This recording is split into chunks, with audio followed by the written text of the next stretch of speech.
Ah, relief, that's what I'm feeling. Oh, new chapter. Chains. Early June.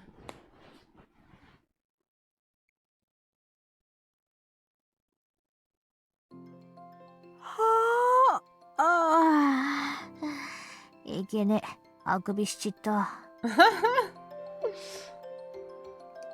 雇ってもらったはいいけど、ほんとびっくりするほど暇なカフェだよね。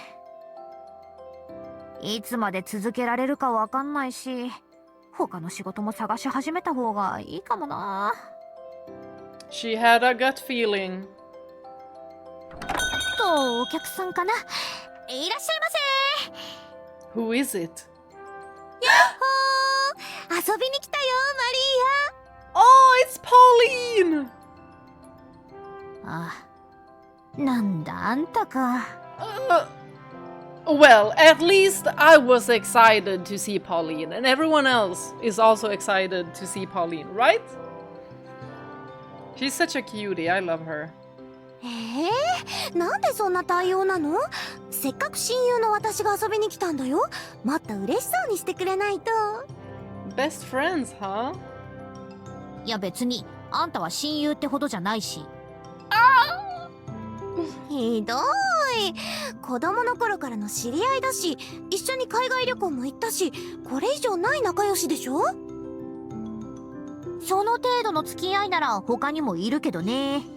まあいいや、親友ってことで。親友ならたくさん飲み食いしてお金落としていってくれんでしょ？親友ならちょっぴりサービスしてくれたっていいんじゃない？帰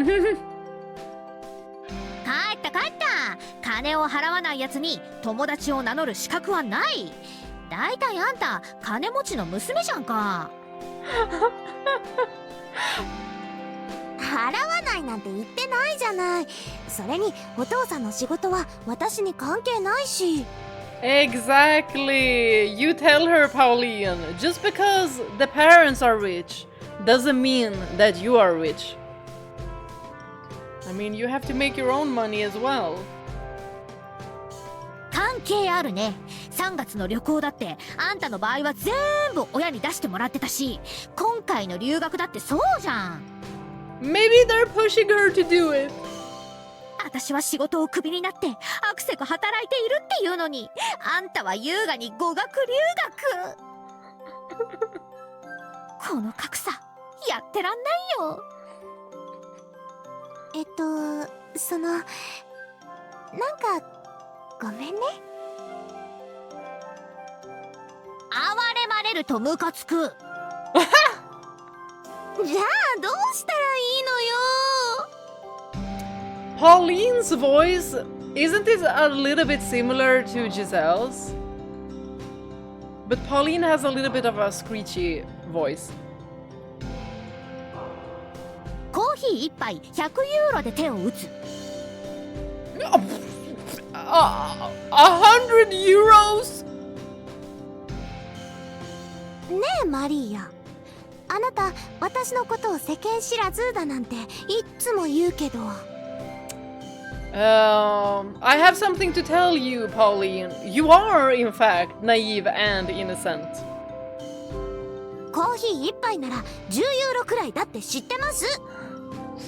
Oh, watch her be absolutely naive to Yukimasa. あ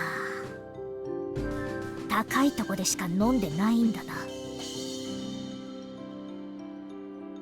I wonder how they meet. はい、コーヒー。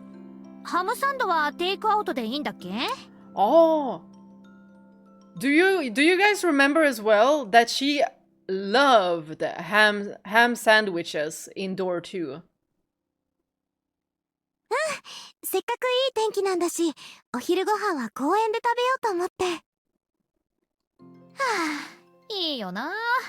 私もそんな風に休日を謳歌したいわ。一緒に来る？ここのオーナーさんってあんまり様子を見に来ないんでしょ？だったらお昼を抜けたくらいわからないんじゃないかな。あのね、昼時に閉まってたらカフェやってる意味がないでしょ。でも昼時になってもお客さんは私だけだし。シャラップ。それ以上言うな。私に現実を直視させるな。Silencio! Y'all, did you hear that? She was like, shut up! Hold on. We need to hear that again. シャラップ。それ以上言うな。私に現実をシャラップ。それ以上言うな。私に現実を直視させるな。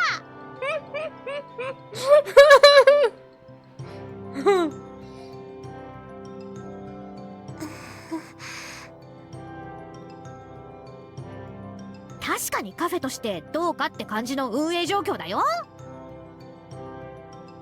でもだからこそこれ以上悪化させないために昼に閉じるわけにはいかないの。マリーヤって不良っぽく見えるけど真面目だよね。あなたのカフェってわけでもないんだし、そんなに張り切らなくても。そりゃ私も張り切りたくて頑張ってるわけじゃないけどさ。オーナーにはちょっとだけ恩があるからね。前の仕事のお客さんだったんだっけ。あ、そうそう、アパレル店に勤めてた頃のね。ファッションブティーク。お得意さんってほどでもないのに、私が困ってるって知ったらあれこれ手を焼いてくれたし、こっちで働きやすいようにいろいろ手配してくれたしね。自分で全部やろうと思ったらもっと時間がかかったと思う。まあだからあんまり手は抜きたくないんだ。このカフェがオーナーの道楽だって知っててもさ。オーナーさんお金持ちなのにお店の内装に気を使わないところが不思議だよね。内装には手を出すなって言われてるからね。ま、思い出の品とかいろいろあるんでしょう。リフォームして今時のカフェにしたらお客さんもいっぱい入るかもしれないのにな。ほら、隠れ家風カフェみたいな感じで。かもね。オーナーともっと信頼関係が築けたら提案してみるよ。私もこのままじゃ働きがいがないしさ。お店に手を入れることになったら声をかけてね。忙しくなって人手が足りなくなったら私も手伝うし。いつも話を聞いてくれてるお礼に何でも手伝うよ。へえ、何でも。じゃあウェイトレスやってもらおうかな。私が用意した制服とかも着てくれる？はは、ウェイトレスさんって一度やってみたかったんだ。マリーヤがデザインした制服ならきっと素敵なものになるね。ちなみにどういう制服にするつもりなの？バニーガール。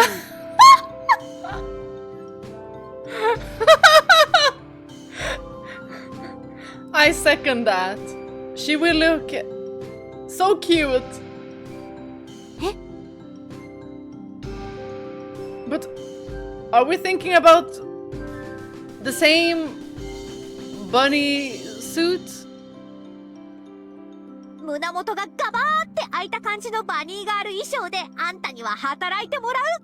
これでがっぽり儲けられる。Oh, of course, this comes out of Maria.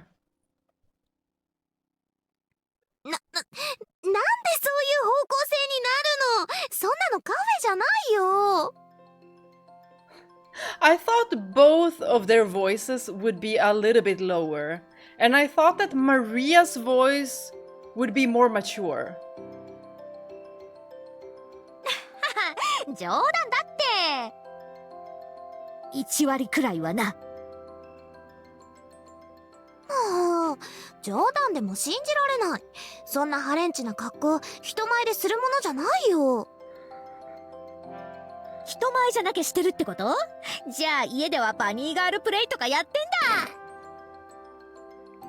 I mean, try it on Yukimasa. I don't know if it would do anything, but... やってません。Now I'm like, when you meet Yukimasa, you can ask him about the bunny suit. 私たち親友なんでしょ？隠し事なんてしないであけすけに話せばいいじゃん。本当にやってないってば。遅れてしまったかな。というより取り込み中か。Why did he scare me?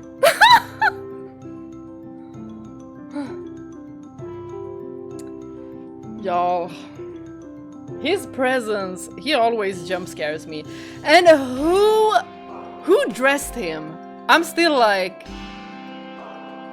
I have a hard time believing that Yukimasa would be dressed like this. A black turtleneck, maybe, yes. This looks like too hip, like too much. My dad is trying to look cool, so he just put this on.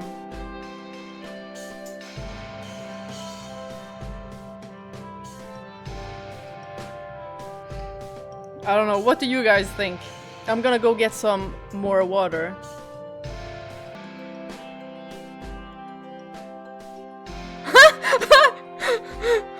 Your video camera blocked Yukimasa's face. Well, it's gonna be a reveal time. Wait, maybe I am Yukimasa.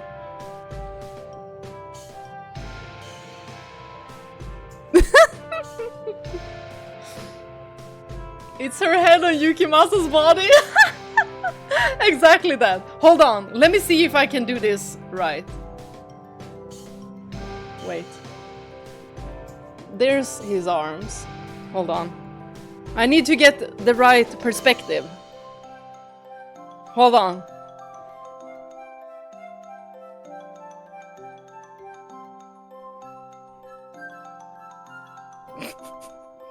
I think this is the right perspective. I lined up perfectly. Look! Look at this! I'm Yukimasa! Yukibea. Beamasa. Yo, look at this. Hold on. There. Even better. There.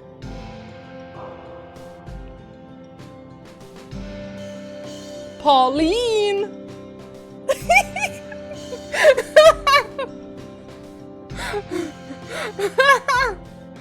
Beamasa sounds great. She's a beast!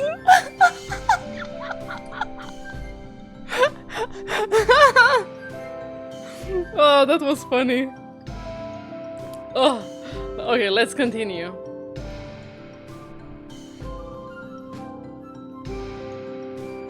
Oh, 噂をすれば恋人にバニーガールプレイをさせる男が到着したぞ。Huh? Wait, do they know each other by now, or? だからそんなことしてないって言ってるでしょ。Yukimasa's gonna be like, wait, didn't you last week? Nah, I don't think he's... man, I don't know. I don't think he understands irony, sarcasm, or any funny joke. Mm-hmm. But he might be different. Wait, is he imagining?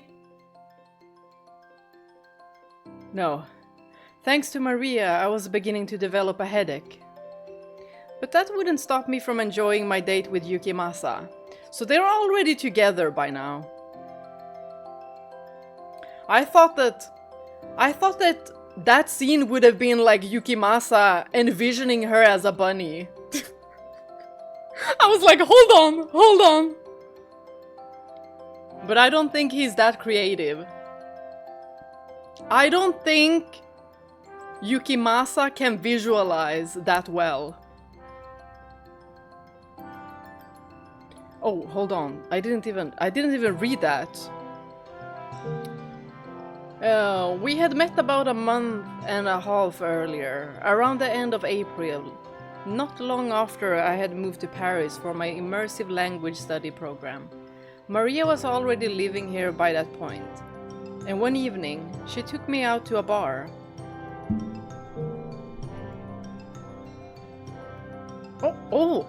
That's how you remove... Oh! I accidentally pressed that one. So if you press B... Oh. Prior to coming to Paris, Maria had worked at a fashion boutique in Milan. But things hadn't worked out there, and she had to leave her job. Then, well, the rest had happened as she described it. On the other hand, I just fallen in love with Paris while on vacation, so I decided to move here to get to know it even better. Everything was so vibrant and exciting and shiny and wonderful. I'd never felt so immediately moved by anything in my life. Maria probably thought I was here just to play around. She definitely made a few comments to that effect. Things like, what kind of starry-eyed idiot signs up for a language program after a sightseeing trip? You're in way over your head, girl. But no matter what she said, I did have more of a reason than that. She probably wouldn't believe me if I told her. But ever since the trip, I'd had this weird nagging sensation in the back of my mind, telling me I needed to go to Paris, that I had some kind of work to do here, to do there. Maybe it was all my imagination, and I really did just want to spend more time in the city. But if that did turn out to be it, so what? I wasn't hurting anyone by wanting to live in an area I really loved. It seemed like a perfectly fine reason to me. I didn't exactly have anything I wanted to accomplish while in France. But live a pleasant life was as honorable a goal as any, I thought. Noble ambitions are great and all, if that's your thing, but it's by no means everyone's cup of tea. There were plenty of people like me who only wanted a nice, happy life. But then again, maybe being able to think like that at all was a blessing in itself. I'd grown up in a comfortably well-off family, so I never had to worry about money. But maybe someone less fortunate than me wouldn't even be able to consider that same life. Putting it into perspective like that made me realize how sheltered I was, which reminded me that once, so long ago, I could hardly say when, Maria told me that my naivety would bite me in the butt one day. I thought I was putting in a good effort to be better about that though. But anyway, back to how I met Yukimasa. Drum rolls!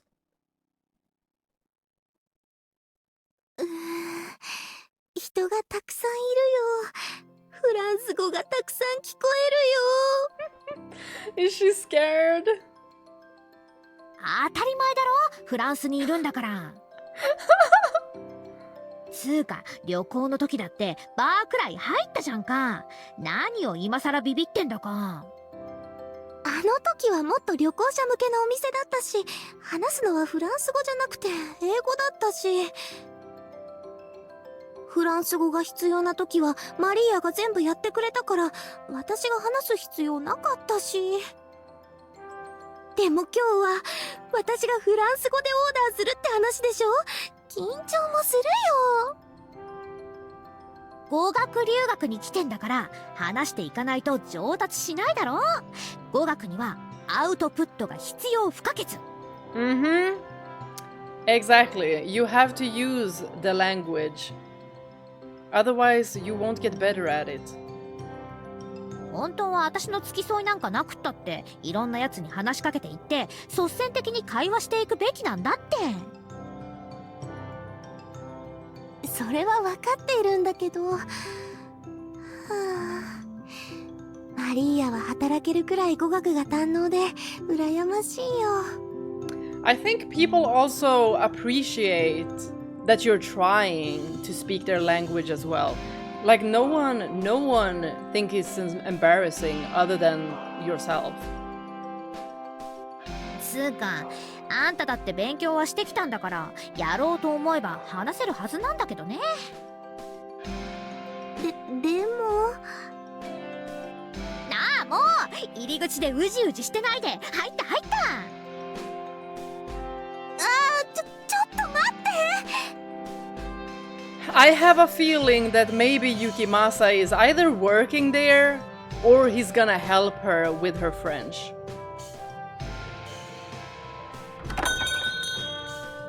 Ooh! Wow!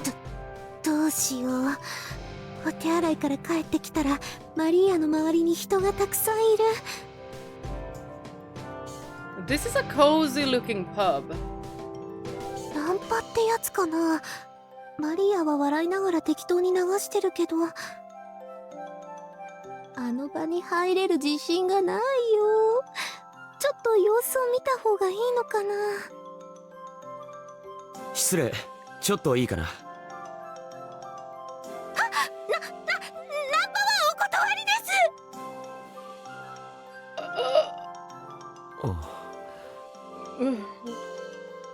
す。しまった。ついフランス語じゃなくて英語で言っちゃった。でもこの人だって外国人だし、通じてないってことじゃないよね。いや、トイレに行きたいからどいてくれると嬉しいなと。え？ごめんなさい。お気にせず。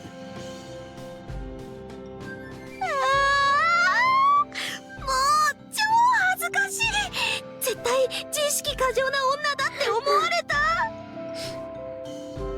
それにかなり怒ってたかも。あの人ピクリとも笑わなかったし。 Well, that's because it's like a rare Pokemon to see Yukimasa smile. Like it almost never happens. And when it did happen, I nearly had a stroke just from that. すっごく近づきがたい感じですっごく怖かった。 And yet you're gonna fall for him.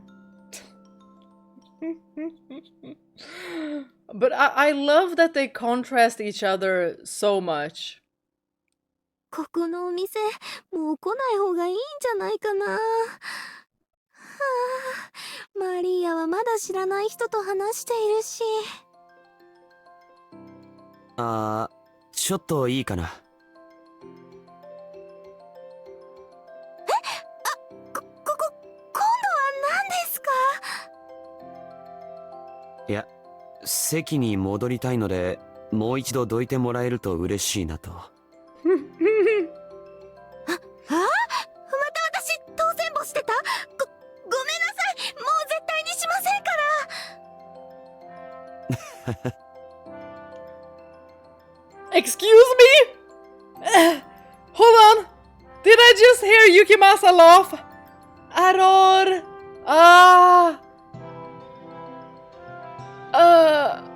I'm not. My brain is not working. Y'all, we just heard Yukimasa laugh.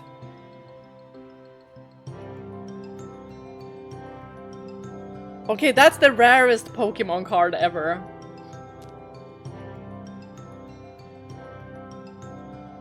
But Yukimasa's voice. My goodness. 今ちょっと笑ったっていうか笑われたのかな。 Girl, right? Did we just hear him laugh? You don't know yet, but this is very, very rare. Like it doesn't happen. It had to happen 1,000 years after.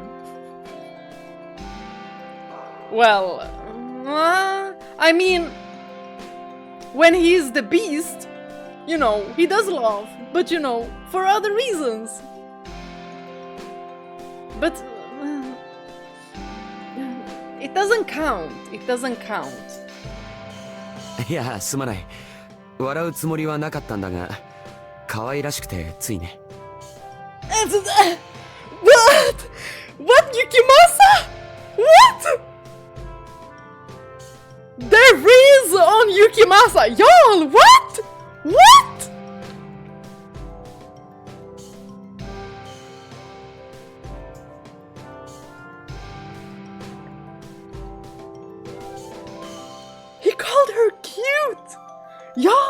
called her cute!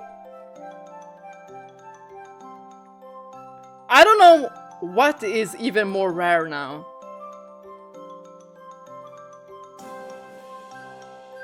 Calling her cute is definitely up there.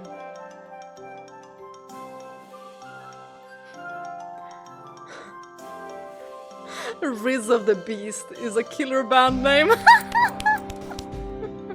That's gonna be Yukimasa. That's his band now. He's a solo artist because, you know, everyone else. You were just so cute, I couldn't help myself.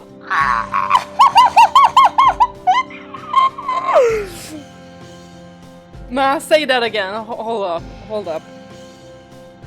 いや、すまない。笑うつもりはなかったんだが、可愛らしくてついね。She's gonna lose it.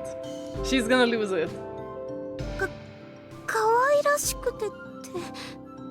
Oh! Now we know Yukimasa's type, y'all! Cute!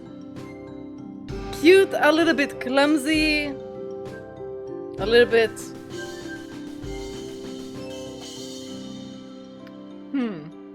naive. あ、ナンパとかではないんだ。He's like, just in case. I'm not a creep. But you might be a psychopath. We shall see. でも、一人でこんなところにいたら、次々に声をかけられると思うよ。連れはいないのか？ She's like, she stopped working. Pauline XA has stopped working. She's like,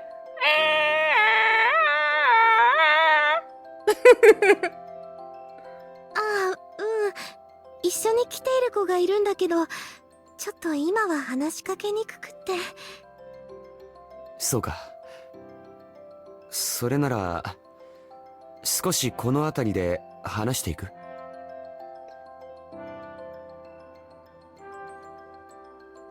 Yukimasa, no, I am wary of you. I am wary of you, but this is working too well. 私とあなたでですか？もちろん、嫌なら無理にとは言わないが。No, why do I like him? Oh, don't let him trick you! Don't let him trick you! Maybe he is totally changed, you guys. And we're gonna see a different Yukimasa. Not at all the Yukimasa that we know, right?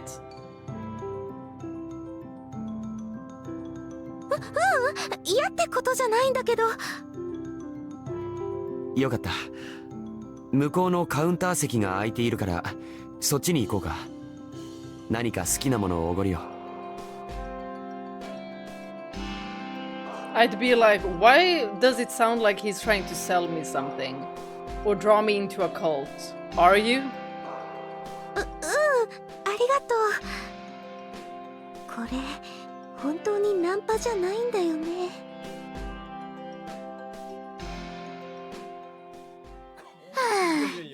ようやく諦めてくれたわ。そんなに騒がしい店じゃなかったと思うんだけど、金曜の夜だからかな。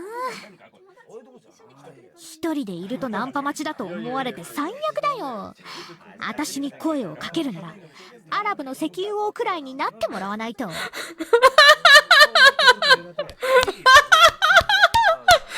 so funny! You've gotta be at least a Middle Eastern oil tycoon if you wanna talk to me. The bar is high. The bar is very high. っていうかポーリン、戻ってくるの遅すぎない？あの子ったら何をして。知らない男と一緒にいる？あのバカ、ナンパされてホイホイついてっちゃったの？あいつの身に何かあったら大変だ。私が仲裁して。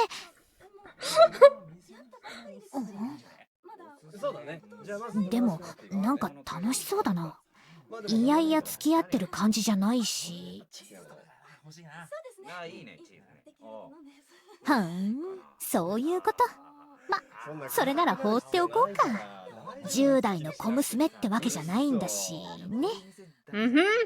Just keep an eye out for her. She's your friend anyway. それに男と会話でもしたら語学力も上達するっしょ。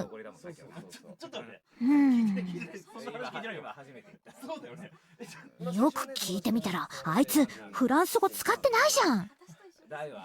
本当に勉強する気あんのかな。もういいや、バカバカし。一人で飲もう。マスター、ビール一杯よろしく。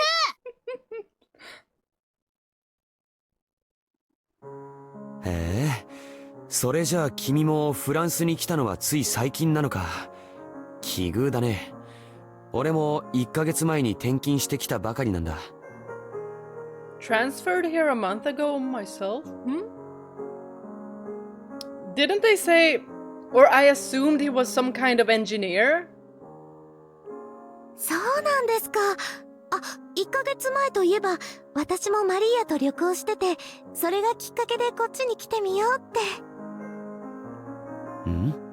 ということは1ヶ月の間に外国へ引っ越すことを決めてしまったのか？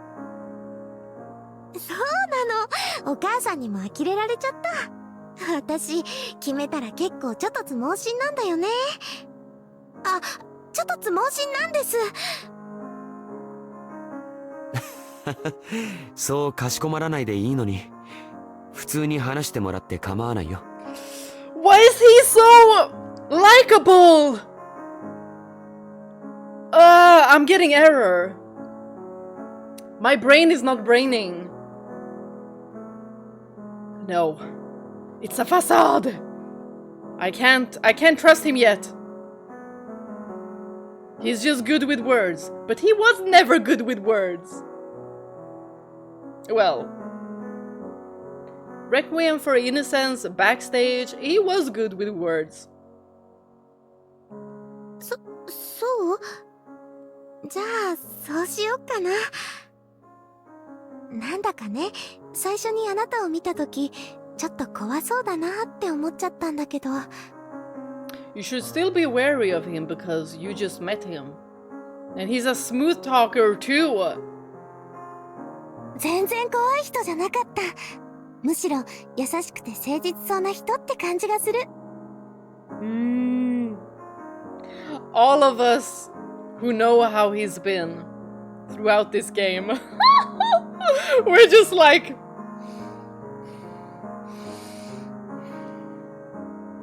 優しくて誠実か。そう言ってもらえると嬉しいよ。自分ではそう思えないからね。oh, now he looks sad. どうして？それはまあなんとなくね。Just a feeling. Is it because it's the same feeling that the others have? But he hasn't actually done anything bad? Right, Yukimasa? Not in this life, right? わかった。謙遜しているだけでしょう。日本人は謙遜と遠慮する人々だってお父さん言ってたし。俺が謙遜と遠慮する人間かはともかく、よく俺が日本人だとすぐに分かったね。こっちに来るとだいたい中国人だと思われるよ。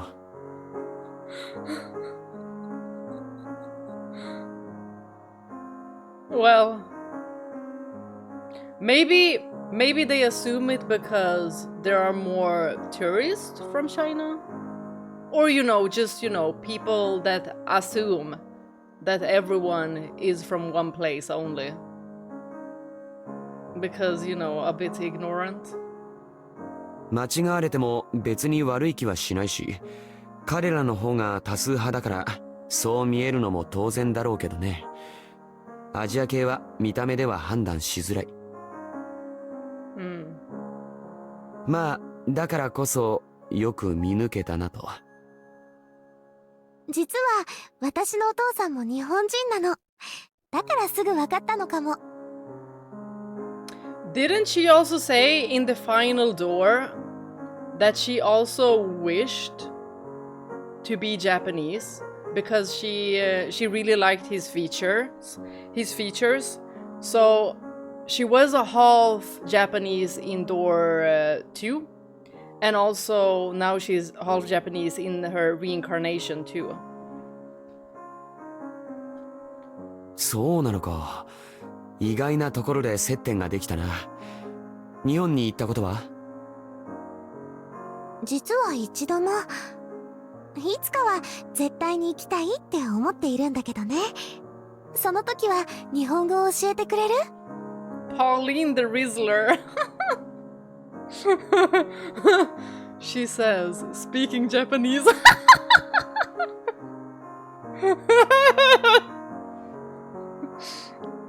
もちろんだよ。でもその前にフランス語を勉強するべきでは？ She's like, I'm making you my priority now, mister. あ、そうだった。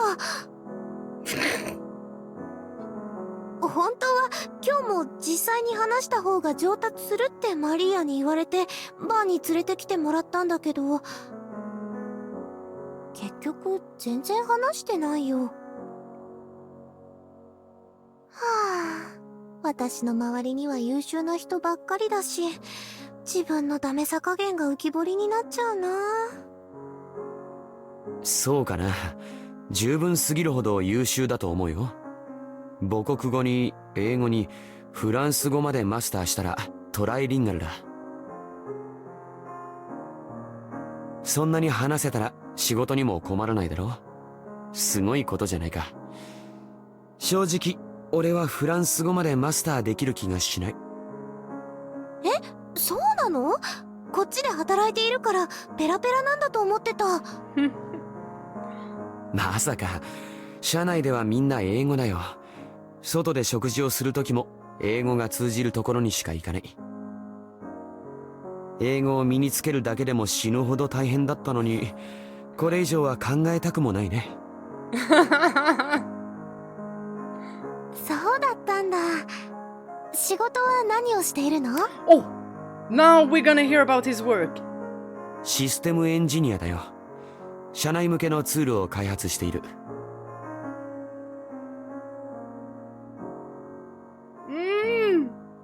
You know what would have fit him? You know, something with knives.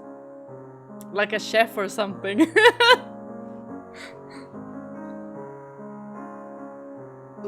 なんだか難しそう。それに意外な感じ。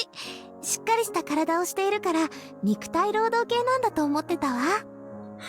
She already been checking him out. Like, okay, look at those arms. 体を鍛えるのが趣味でね。ジムに通ったり格闘技を習ったりしている。 Of course you do. すごい。かっこいいな。悪い人が現れてもすぐ倒せちゃうね。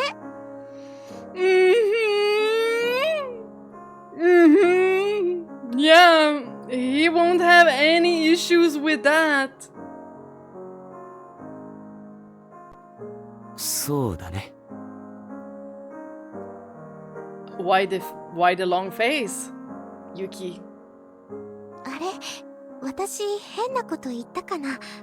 なんか今変な間があったような。気のせいかな。もしかして何か別の目的があって体を鍛えているとか。でも別の目的って言っても思いつかないな。まさか喧嘩とか？そんなわけないよね。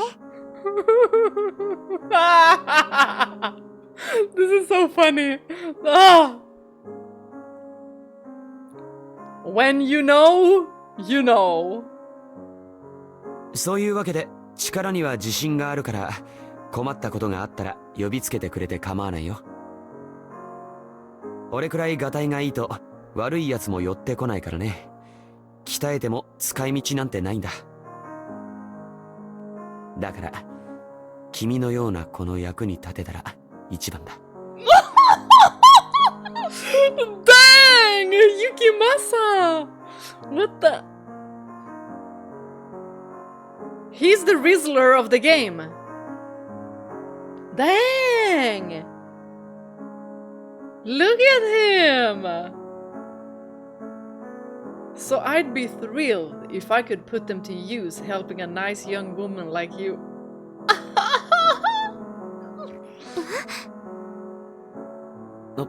と、出会ったばかりなのに慣れ慣れしかったか。これではナンパと変わらないな。そんなことないよ。すっごく嬉しい。やっぱりさっきのは気のせいみたい。こんなに紳士で親切な人なんだもん。悪いことはしないよね。Let's hope so. 社交辞令とかじゃなかったら本当にお願いしてもいいかな。引っ越してきたばかりで荷物がたくさんあるの。家具も買わないといけないし、一人じゃ大変で。もちろんお礼はするよ。何でも好きなものをおごるし、お家で作ってもいいし。断るわけないじゃないか。それに礼なんていらないさ。君と出会えたこと自体がお礼みたいなものだ。Dang! He just knows exactly what to say, doesn't he?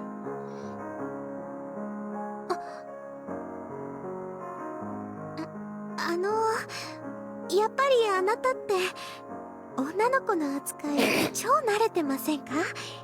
そうやって何人たぶらかしてきたんですか？ Nah, that is valid. That is a valid question. For real. That is valid. Pauline, yes, I would have said this too. I would have been like, why does this sound scripted? Is it? いや、そんなことはないんだが、というか、なぜ敬語？警戒しているからです。口に出してしまっては意味がない気が。本当に慣れているわけじゃないんだ。信じてもらえるかわからないが、こうして自然に話せる女性自体珍しいし。True. それに、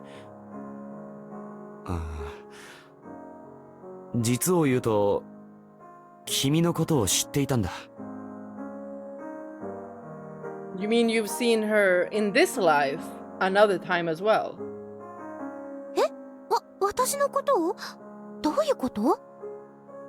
正確には見たことがある程度だけどね。さっき君も1ヶ月前に旅行でパリに来ていたと言っただろ？その時、俺は喫茶店で上司と打ち合わせをしていたんだけど、窓の外を横切る君の姿を見たんだ。とても印象的だったから、よく覚えている。Oh, was this the ending credit cutscene that we got? In the ending? When they all were in Paris, but we didn't get their names. It just said like, black-haired man, wavy-haired man.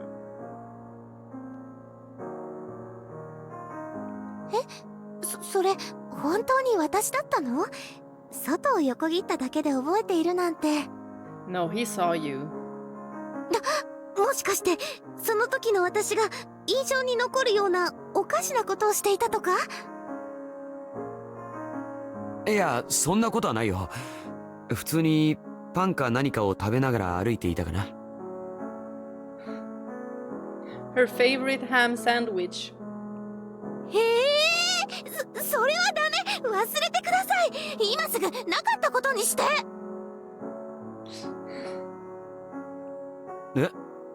別に変な状況じゃなかったと思うんだが。買い食いの現場を覚えられているなんて恥ずかしいよ。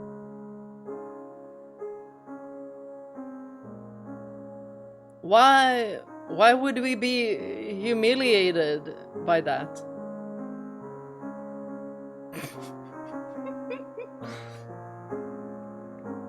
そういうものか。でも忘れるのは嫌だな。その時の君はとても幸せそうで、見ているこっちも温かい気持ちになったから。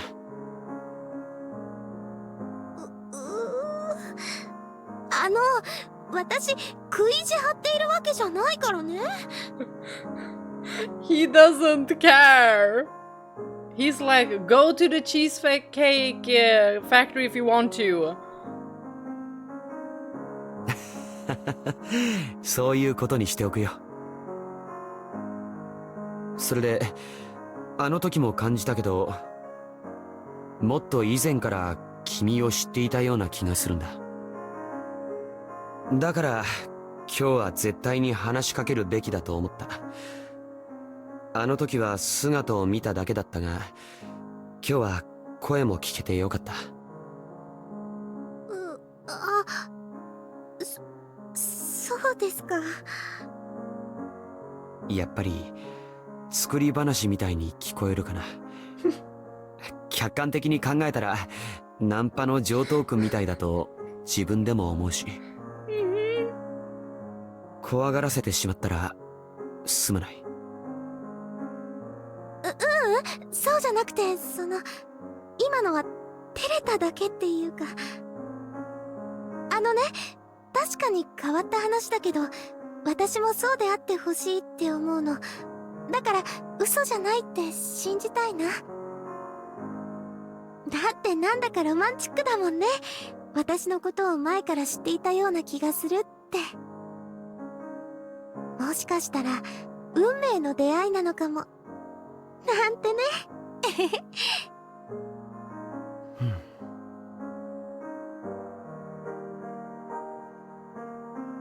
Starting with that encounter, Yukimasa and I bonded very quickly. We exchanged phone numbers. I called him to help with moving stuff. I went to his place to hang out. And in short order, we went from acquaintances to friends to a couple. I'd never been in a relationship before, and I certainly never expected my first boyfriend to be a Japanese man I met while studying abroad in France. And when I told Maria we had begun dating, she... あんた騙されているんじゃない？それか旅行気分で浮かれてちゃんと周りが見えてないんだよ。ろくに知らない相手と付き合うなんて信じらんない。痛い目を見ても知らないかんね。あんたはフラフラしているし、ほんと心配しかないよ。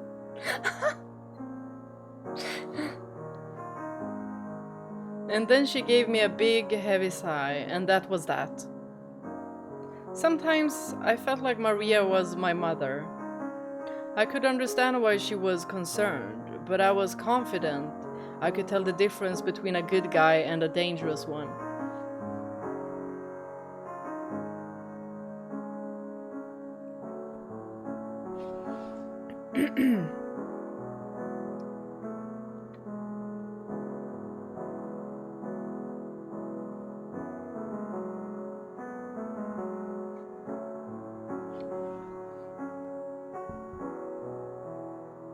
I think you do need Maria in this. Yukimasa was always such a sweetheart and a gentleman. I was positive I had nothing to be worried about. Until the switch flips. I hope not, but... 待ち合わせ場所にしちゃってごめんね、マリーア。ハムサンドもありがとう。いいよいいよ。さっきはああ言ったけど、マジで暇だし。あんたが来てくれると話し相手ができて助かる。そっか、よかった。今度は語学学校の人たちも連れて平日に来るね。売り上げに貢献しなきゃ。二人とも本当に仲がいいな。ポーリーンを連れて行ってしまうのが申し訳なく思うくらいだよ。今度は3人で遊びに行かない？きっと楽しいと思う。そうだね。考えておくよ。She's like, yeah, I don't wanna be the third wheel. なんでそんなに歯切れが悪いの？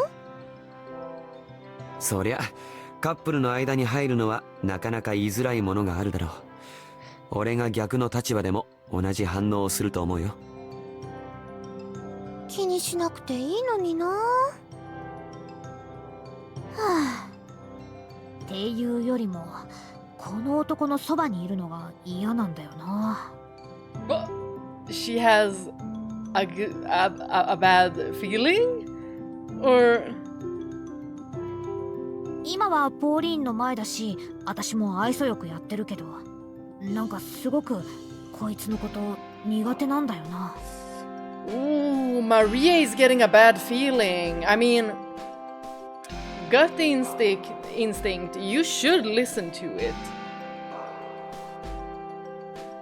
上辺だけで話しているような、嘘しかついてないような、そんな匂いがする。Scripted, right, Maria? I said this before. Maria is onto something, you guys. Maria is onto something. でも勘ってだけで証拠があるわけじゃない。ポーリーンに言っても聞いてくれないだろうな。Yeah, because you don't have any proof. You can't just say, that's what my gut feeling says. She might get upset as well. And then she won't listen to you, if you actually have something. Need to tread carefully. この子、一度信じたら他のものが目に見えなくなっちゃうタイプだし。And we've seen this. We've seen this. In door 2 and the final door. With Yukimasa and that... What was it? The director of that orphanage as well. She didn't want to see him as a bad guy. Same with the Lord, Jacopo, as well. She only sees people like as kind-hearted, like they don't have their own agenda, like they're not evil or bad in any way. Oh, your naivety is gonna be your downfall, girl. 一度痛い目見て勉強すればいいって思うけど、痛い目程度で済むのかが心配だよ。Oh my gosh. But I'm afraid he'll end up doing a lot worse than just betraying her trust. Oh my gosh, I'm scared. マリア、どうしたの？真剣な顔で考え込んじゃって。Flashback to door 2. なんでもないよ。ほんと、カップルの間に入るのなんて面倒だなって思っただけ。あのバーの夜だって、私のことほったらかして男とべったり話し込んでるんだもんな。そんなことないよ。それにマリアだって知らない人に囲まれていたし。その後だってカウンター席で誰かといい感じに話してたじゃない？ほら、あのくせ毛の。Wavy hair! Jacopo! はあ？あれのどこがいい感じだよ。顔面歪むくらい殴り飛ばすか、もじゃもじゃ頭を引っこ抜くかしたいくらいさ。そんなにもじゃもじゃした頭じゃなかった気がするけど。I like his hair. まあ、私のことはいいや。ほら、連れを待たしちゃダメでしょ。早く行った行った。は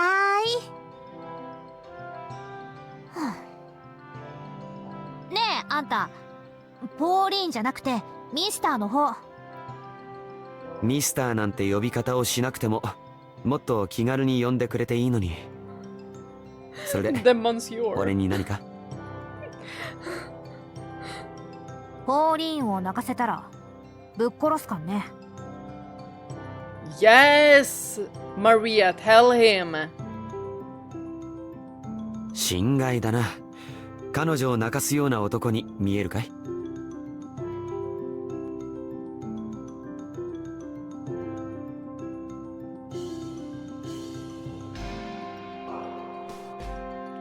I have my eyes on you. Me and Maria and all of you. We have our eyes on Yukimasa. 念のために言ってみただけさ。気分を害したらごめんね。いや、ポーリーンは随分と愛されているんだな。もちろん彼女を傷つけることも君を不安にさせることもしない。She better be. 安心してほしい。 You have my word. Y'all, your word means not much. そう。それならいいんだけど。二人ともどうしたの？何話してるの？ Oh, they put her sprite so far away. Wow, that is a pretty dress.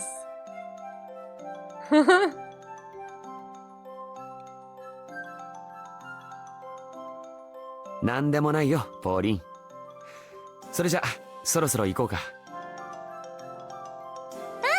またね、マリ I like that when they just move the sprites like this.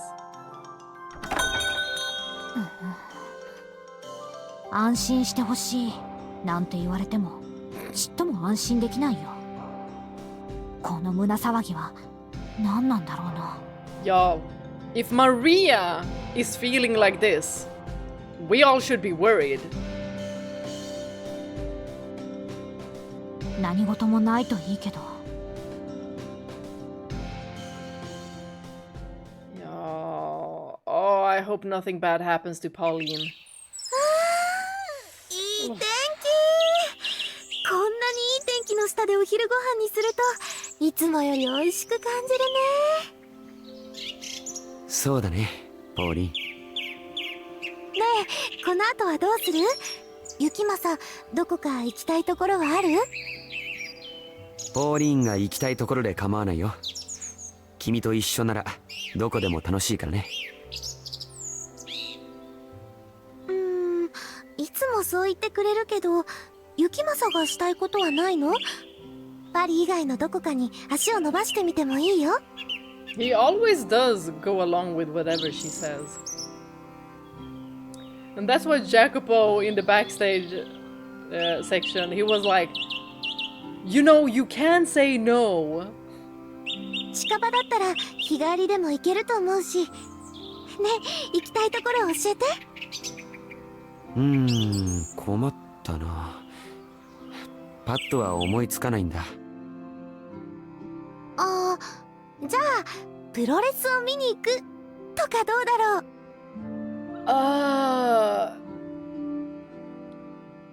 I feel like that could trigger something in him.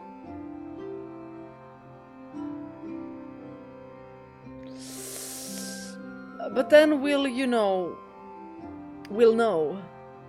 プロレス？意外だな。君がそういうのを好きだったとは。見たことない。というより痛そうなのは苦手かも。でもほら、雪政は体を鍛えるのが趣味って言ってたでしょ。 Oh, he's gonna be bloodthirsty. だからプロレス観戦とかも好きなのかなって。おお、なるほど。俺に合わせようとしてくれたのか。ありがとう。でも特にスポーツ観戦が好きというわけでもないな。Y'all, if anything happens to this angel, Yukimasa, your head will roll! そうなんだ。じゃあ、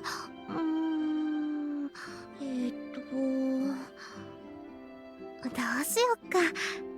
やることが思いつかなくて困っちゃったね。公園でゆっくりすればいいじゃないか。何もしないでも俺は楽しいよ。強いて言えばこうやってのんびりと平和に過ごすのが一番好きかな。ま、君が退屈しなければだけど。 Well, they both of them wanted a quiet, peaceful life. 退屈なんてしないよ。私、雪政と一緒だったらどこで何をしてても嬉しいもの。じゃあ今日は公園で日向ぼっこだね。That does sound really good.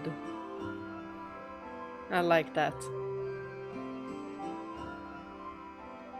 That is better than a Yukimasa. stressful week. 雪政は将来の夢ってある？ Hopes or dreams for your future. 将来の夢か。まだ思いつかないな。仕事もこの先どうなっていくかわからないしね。君は？私はね。バカにしないで聞いてくれる？もちろん。私の望みはね、あなたと一緒にのんびり暮らすこと。There we have it again. Quiet life. Can we do that now, Yukimasa? 大きなことなんて望んでないの。普通に生きて、だんだんおばちゃんになって、その時には子供が3人くらいいて、争いもなく、気づいたらおばあちゃんになって。She has said this. ああ、何事もない人生だったな。でも、最高だったなって。Sounds like a stress-free life. Except for, you know, having 3 and 4 kids. そういう風に。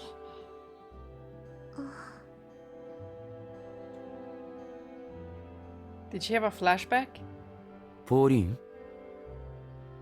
Like she's said it before? あー、ごめん。なんかぼーっとしちゃって。私、前にも同じことを言ったような。Because you have. In a different life. へえ、他の男にも同じようなことを言ったのか？まさか、私、誰かと付き合ったのは雪政が初めてだよ。だから今のは気のせいだと思うんだけど。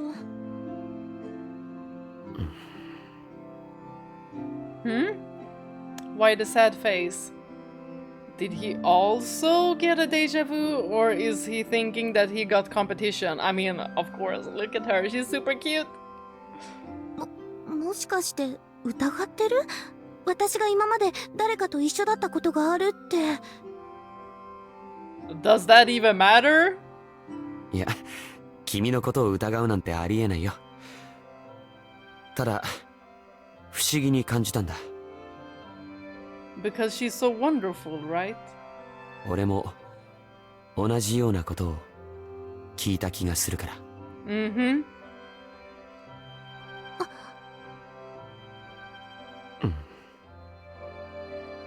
ねえ、私のこと夢見がちで子供っぽい女って思ってもらっても構わないんだけど、生まれ変わりって信じる？もしもよ、生まれ変わりなんてものがあったとしたら、私たち前の世で会っていたのかも。もしそうだったら本当に素敵だよね。生まれ変わっても出会えるなんて運命の赤い糸以上だと思わない？すごくロマンチック。Please don't be unhinged! Please! For Pauline's sake! This is the time that you will have this quiet, peaceful life. あ、やっぱりちょっと引いた？今時生まれ変わりとか運命とか、私痛い子だよね。でもそうだったら本当にいいなって思ったの。そうだね、ポーリン。もしそんなことがあるなら運命的で素敵だと俺も思っているよ。Knowing Yukimasa, like everything feels so scripted.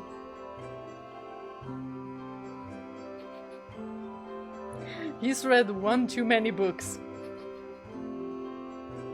And he's like, how should I respond to this? I see you. Yukimasa. Strategic. I don't know, but since Maria got a bad gut feeling, now my gut feeling feels validated.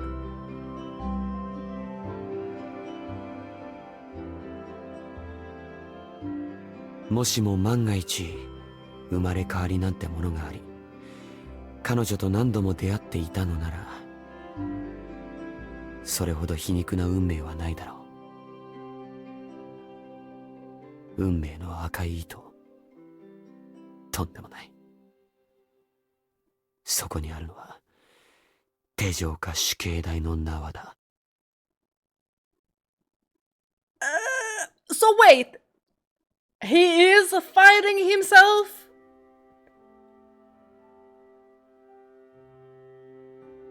He is fighting the beast. 呪われているとしか思えない。I mean, he wouldn't say this for nothing. Or, Yukimasa, maybe you're just really depressed and have really bad self-esteem. I'm hoping. Don't do anything to Pauline. 俺ではなく、彼女が。So pessimistic.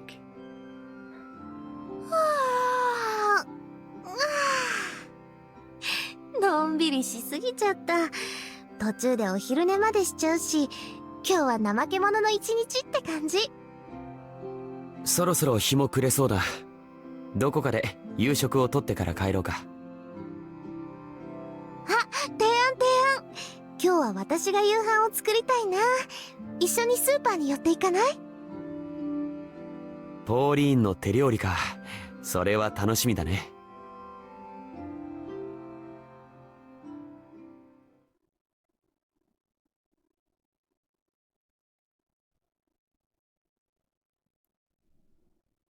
お邪魔します。買い物の荷物持ってくれてありがとう。Look at this room. This does feel very like Yukimasa. Minus the flowers. But everything else feels like he might have chosen all of this. It looks empty. And there's not too much color either. Any color. Not even the flowers are bringing any color. どういたしまして。しかし、買いすぎじゃないか？明らかに一食分どころじゃない気が。だよね。私も途中から買いすぎって思ったんだけど。スーパーって気になるものがたくさんあって、ついついあれもこれもって手を出しちゃうんだよね。Like a little kid. まあ、余った分は冷凍庫に入れておくから問題ないさ。ところで、何を作るのかまだ教えてもらってないんだが。それはね、内緒です。じゃあキッチン借りるね。Great. Keep him away from the knives, is what I'm thinking. 雪政は座って待ってくれていいからね。手伝わなくて大丈夫だよ。And, you know, while we're at it, give him a fork and a spoon. instead of a knife and fork. おう。じゃあお言葉に甘えて。 Or better yet, chopsticks.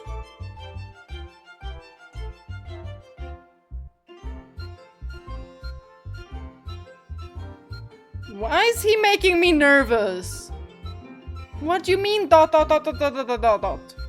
ポーリーンに料理を作ってもらうのは初めてだな。正直あまり家庭的なところは想像できないが。You stay out of the kitchen. Especially from the knives.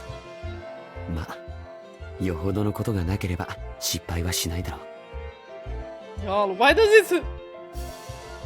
it feel like he's trying to break the fourth wall with these eyes? Like I'm scared. What you looking at, huh? Huh? Oh, go help her. ポーリーン、大丈夫か？ Why, low-key, is that me in the kitchen? ちょっとした事故は起きたけど、無事に料理ができたね。Minor mishaps, and it's probably all gonna be burnt. ああ、そうだね、ポーリーン。あれがちょっとした事故の範囲なら。お家は燃えなかったから大丈夫だよ。さ、冷めないうちに召し上がれ。ちなみに何を作ったのか聞いてもいいかな？ Is it because he can't distinguish what it is after it being burnt, or...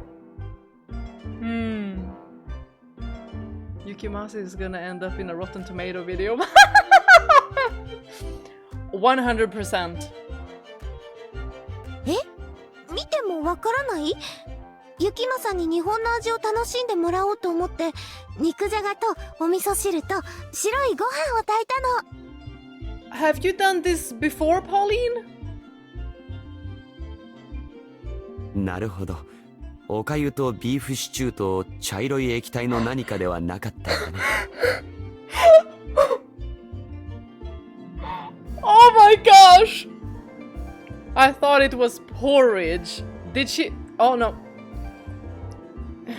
The rice is looking like porridge, is what he's saying, right? Brown mystery goo.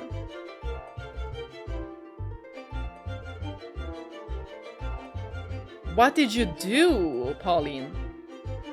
確かに見た目はあんまり良くないけど、でもね、味は美味しいよ。私ちゃんと味見したもん。Yeah, and you didn't die, so... 大丈夫。疑っていないよ。じゃあ、いただきます。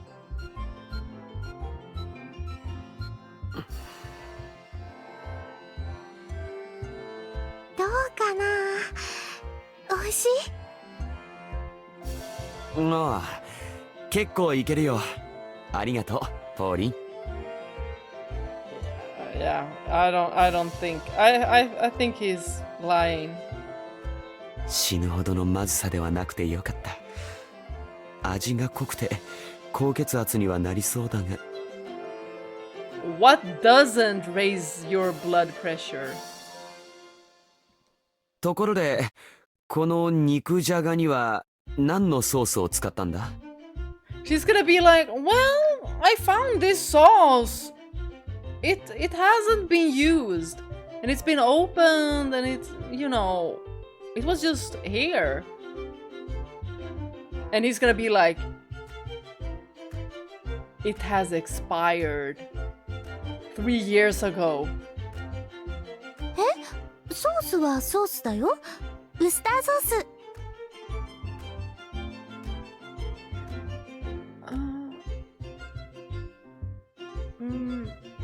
肉じゃがにはウスターソースではなく醤油、ソイソースを使うんだよ、ポーリン。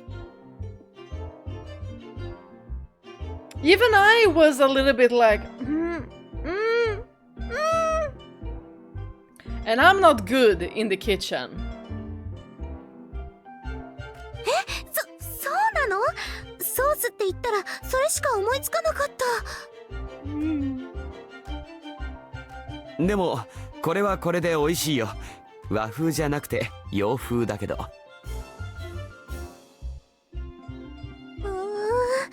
それじゃあ日本を懐かしんでもらえないじゃない。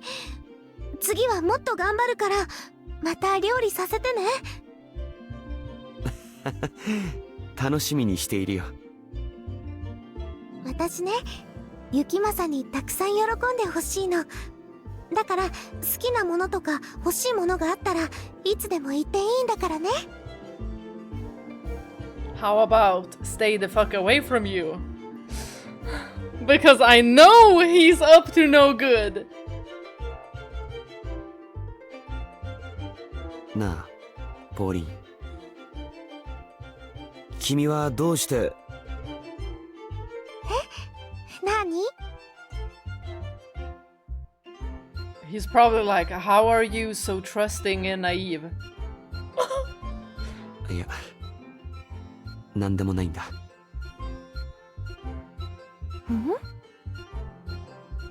君はどうしてそこまで俺を好きになれるんだ？ We all are questioning this. You are a lucky guy, Yukimasa. You are a lucky guy. なんて、どの口が言うつもりだ？ You better keep a straight line. 彼女が好むような人間を演じているのは他ならぬ俺自身じゃないか。Did he just lay it out for us? And the music stopped abruptly. No, okay, it began again. Guys!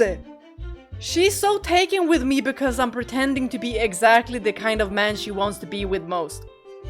He's acting! All of this is just acting. And I thought that maybe he's at least trying? Yeah, it is all scripted.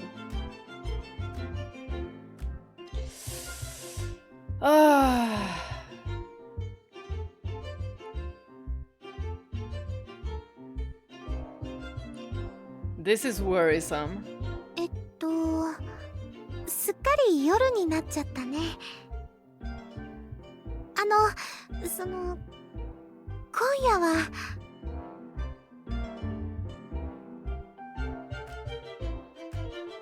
そうだね。遅くなってしまったから家まで送っていくよ。I don't think that's what she means. Look at her blushing face.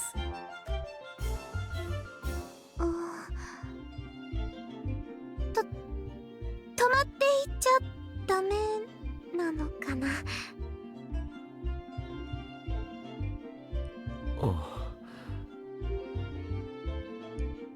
ほら、私たち付き合って2ヶ月目なのにまだお泊まりもしてないし。2 months is nothing. だから送っていくよ、ポーリン。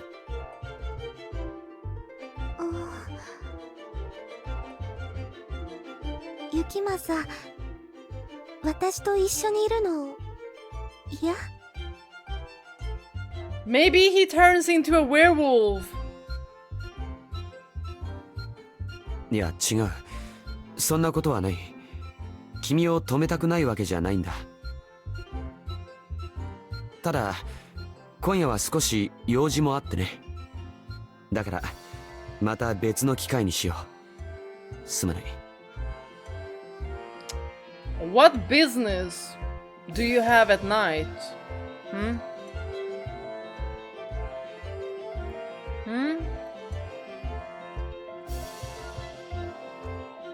そっか、わかった。用事があるんじゃ仕方ないものね。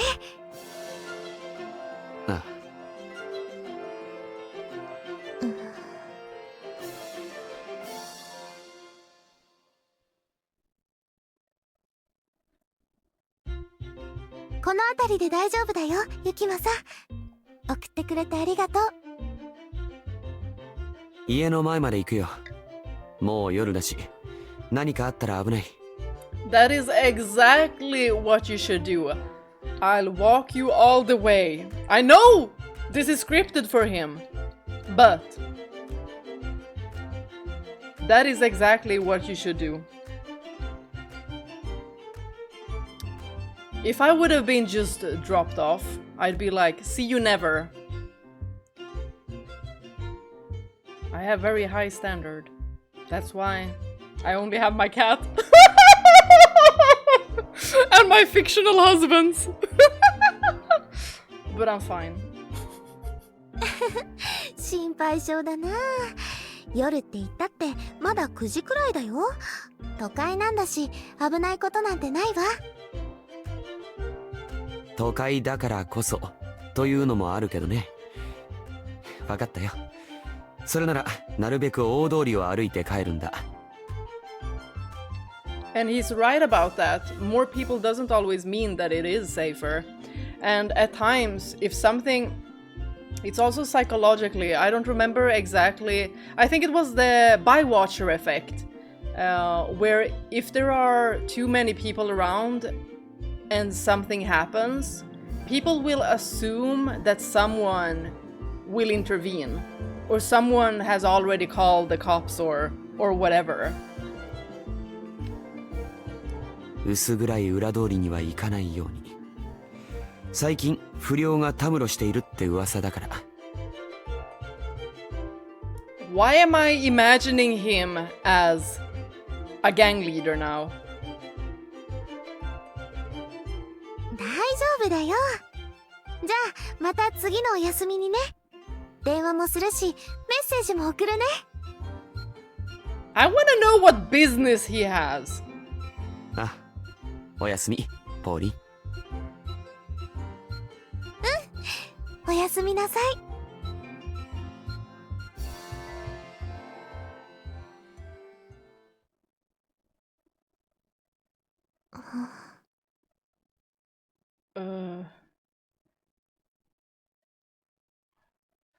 I have other business to attend to, so we'll have to make arrangements for another time. Does she think that he's cheating on her or something? Yukimasa didn't seem to realize it, but he'd chased me out with almost the exact same line on several other occasions. That would make one overthink. But maybe you should communicate this to him as well. I'd even asked him what business he had. Okay, she has communicated, but he would never give me specifics. He a gang leader! Drop him immediately. Just that it wasn't important. Oh, but it's important enough to chase away your girlfriend? You know what? See you never.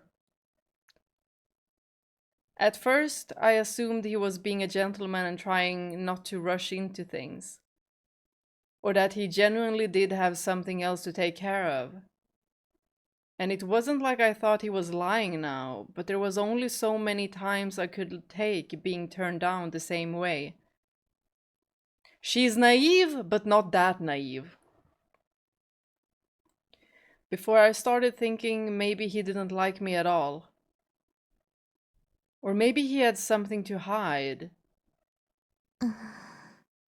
What does she believe that he has to hide? Oh, now I'm thinking about door 2, how door 2 ended. And the way she thought that it was because of another woman. Everyone has skeletons in their closet. Things they don't want people to find out about. But you guys are together. You're in a relationship. You should get to know him and what his business are. This is too shady. I wasn't going to ask him to spill everything to earn my trust.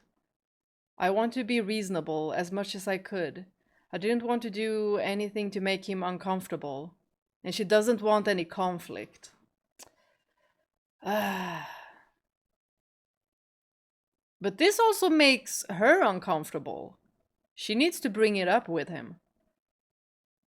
I wasn't going to chew him out for not telling me every little thing, and I certainly had no interest in getting into a fight with him over it. The less conflict in a relationship, the better. But some things you really do need to take up. And this is one of those things. You can't just let it be, because the conflict, it will start inside and then you'll blow up. So communication is key, always. I was sure all he needed was more time. He would let me stay over when we were a little closer. I mean, she's not trying to rush him, and that is a very good trait. But now she's had enough. Like she's given him opportunities to tell her about it, but he doesn't. So this is the moment where she actually does have to really communicate it to him. We'd only been dating for 2 months, after all. It was too soon to get worried. Everything was going to be fine. Phew. I repeated that to myself several times and then decided to head home. But for some reason, my legs refused to move.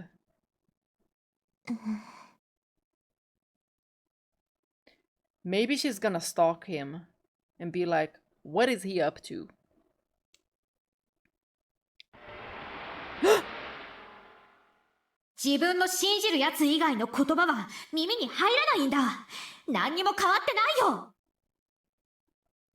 Oh, back at the final door.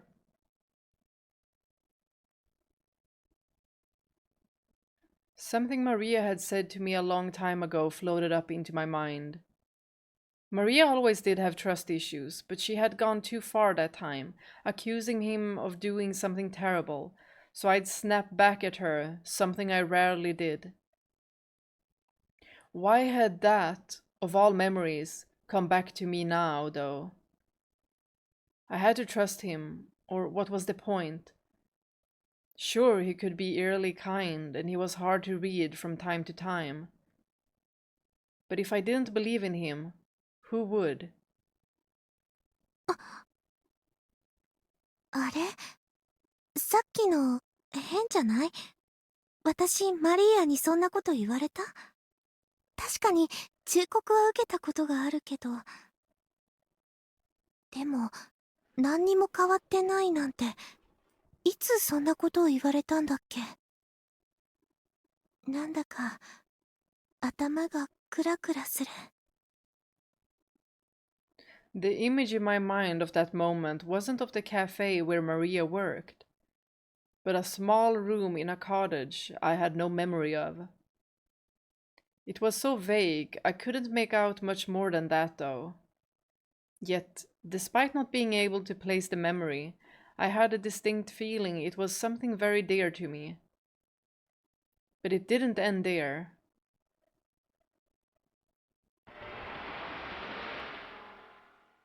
あなたは決断のできる人だ。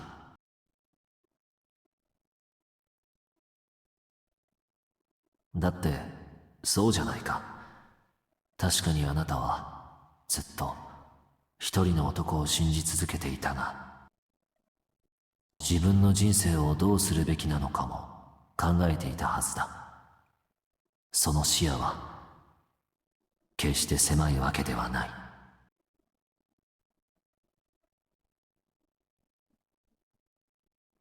Next came a man's voice I had no recollection of. Who could it have been, and why did it sound like he knew me? What was going on? I was gripped with a sensation I didn't have the words for. There was a man's voice in my head. I didn't know him, but he seemed to know me. To most people, that would probably be unsettling. But for some reasons I couldn't explain, The sound of his voice was more reassuring. It felt like a light in the darkness, guiding me away from the path to destruction. Only not my present self, but a me far in the past. Something told me his words were still relevant to me now, though. ごめんね、ユキマさん。あなたのことを暴きたいわけじゃないの。ただ、信じたいだけ。あなたのことをちゃんと知って、受け止めたいだけなの。Is she gonna shadow him? Let's go, Detective 誰に Pauline! だって人には言えないことの一つや二つくらいあるだろう。だがそれは大抵の場合は俺にとってみたら大したことのない隠し事だ。恥ずかしいから言えないとかその程度のもので、決して公言してはならないような秘密ではない。Uh-oh. 幼い頃から自分の中に凶悪な何かが潜んでいるのを察していた。けれどそれが何であるのかはその時はまだ理解していなかった。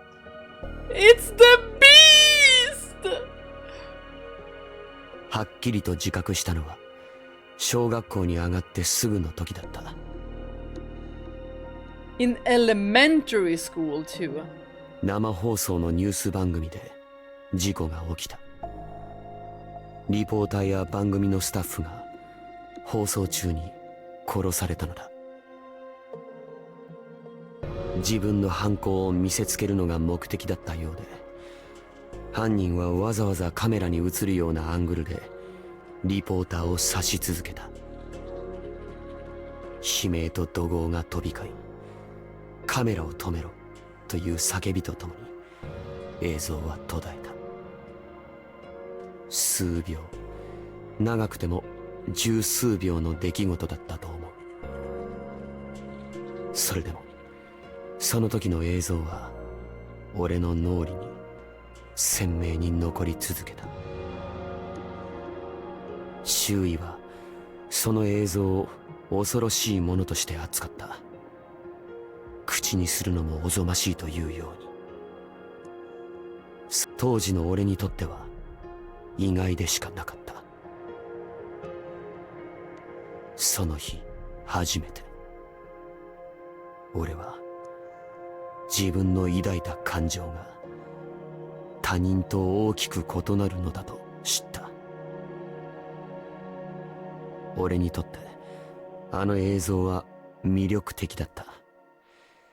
他人の悲鳴も痛みも絶望も俺の喜びであり快感であった。だからこそどうして周囲が怯えるのか口をつぐむのかわからなかった。あれほどの胸躍る出来事を誰も口にしないなんて。俺だけだった。俺だけがもっと人が死んでいく姿を見たいと思っていたんだ。Yeah, we're dealing with future psychopath Yukimasa. Pauline! Oh my gosh. 幸いと言うべきか、あるいは不幸と言うべきなのかわからないが、俺は周囲を欺くのに長けていた。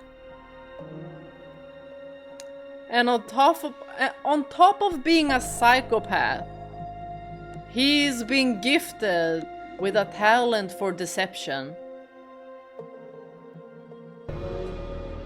Great job. 俺は社会常識を理解していたし、模範的な人間であり続けた。たとえ心に凶悪な殺意を飼っていようとも。けれど笑顔で人と会話をしながら心ではこう思う。こいつは死ぬ時どんな顔をするんだろう。Y'all, Maria knew it. Instantly. どんな悲鳴を上げてどんな命乞いをしてくれるのだろう。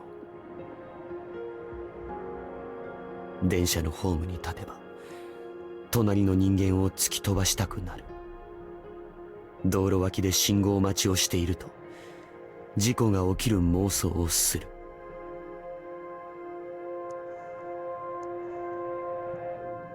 Y'all, he's sick. 刃物を見ればそいつを使って他人を切り刻みたくなる。首の細い女を見たら首に殺したくなる。Pauline, run. 殺人衝動は年を重ねていくにつれ巨大化していき、俺を苦しめていった。想像だけでは決して満足できず、ふと気を緩めれば本当に手を出してしまいそうになる。もっともっとだ。これでは足りない。実体験が欲しい。俺の手で血を流させたい。命の尽きる感触を味わいたい。この手で人を殺してしまいたい。Y'all, I'm gonna be so upset if Pauline doesn't make it.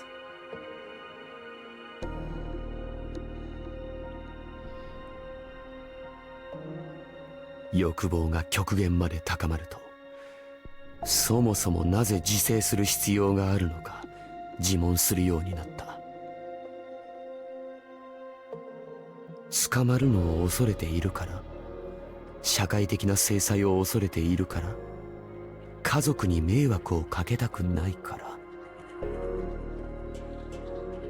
What is he doing with his hand? Like, how is that? Oh, I was gonna say it. That's not possible, right? But yeah, like this, like that. But a very, very strange pose.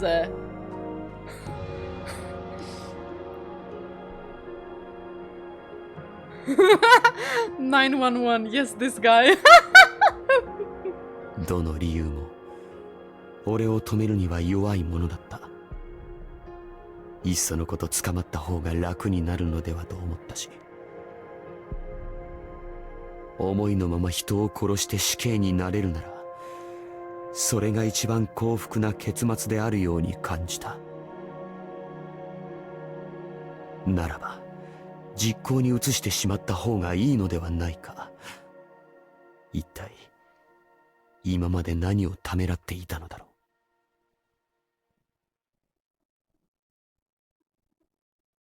う。殺してしまおう。今すぐに。誰でもいい。この上を満たしてくれる死体ならば、どんな相手でも。Oh my god, Pauline, I hope you're not going after Yukimasa right now.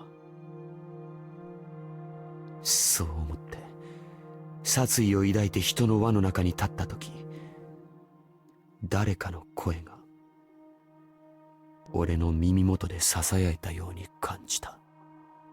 誓いを忘れるな。誓い？一体いつ、誰が、どこでそんなものをしたと言うんだ。バカバカしい。そう思って何度も声を振り払おうとしたが、それは一向に消えてくれなかった。 But didn't you brand it into your soul? Yukimasa! Snap out of it! それだけでなく、人を殺そうと決意した時、必ずと言っていいほど現れる。その声を聞くと俺は身動きが取れなくなり立ち止まるしかなかった。何よりその声は俺自身のものであるように感じられた。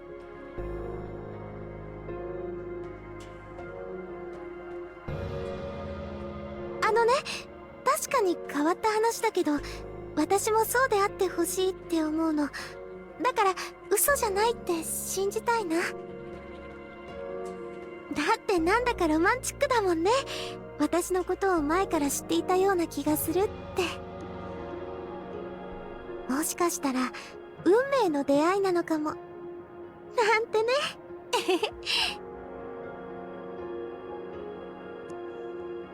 ポーリー、俺はお前に重すぎる隠し事をしている。今はかろうじて制御できているこの欲望もこのままではいつか表に出てしまうだろう。だから分かっているんだ。俺はお前の隣にいるべき男ではないし、微笑みを向けてもらえるような人間でもない。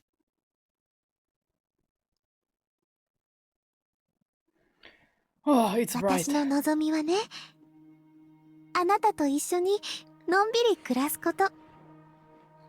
It's just a flashback. Darn, something is gonna happen. 大きなことなんて望んでないの。普通に生きて、だんだんおばちゃんになって、その時には子供が3人くらいいて、争いもなく気づいたらおばあちゃんになって、ああ、何事もない人生だったな。でも最高だったなって、そういう風に。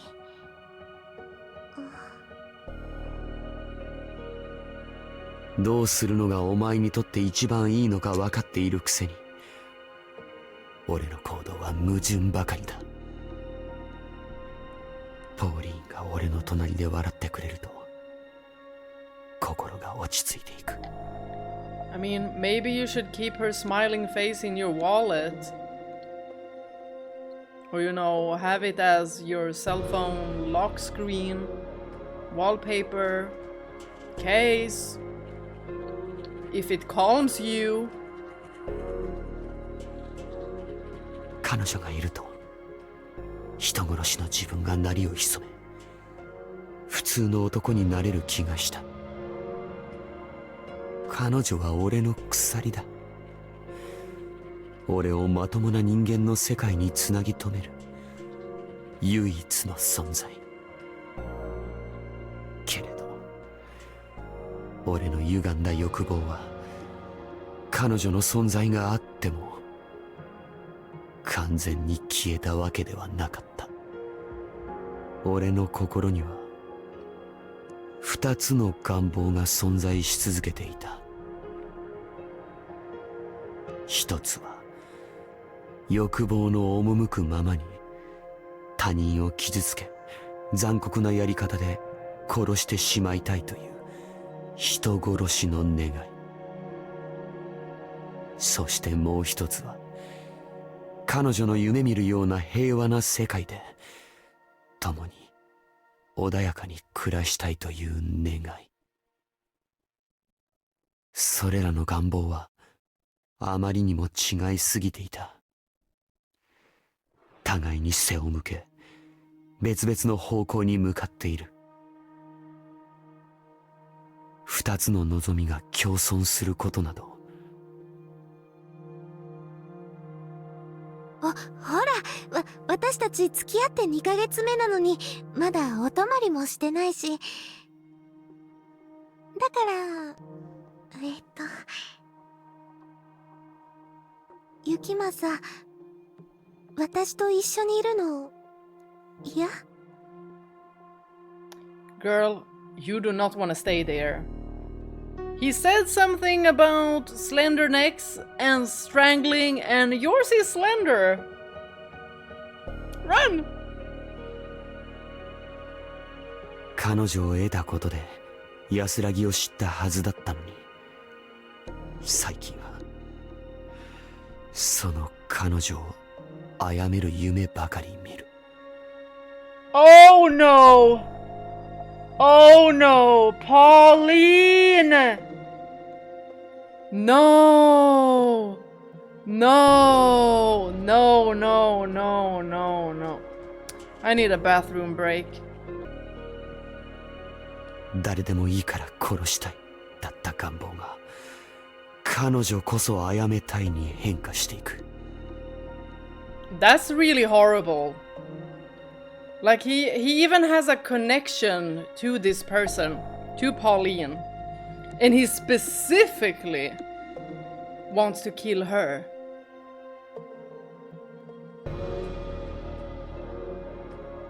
This is even worse. This is even worse than before. 彼女にだけは手を出してはいけないと、そう誓ったはずなのに、俺の隣で無防備に眠る彼女を見るたびに、その命を奪い去りたくなるのだ。 Pauline, never sleep over. だから俺は彼女と夜を明かすことができない。越えてはならぬ一線を越えた瞬間、俺は人ではなくなるだろう。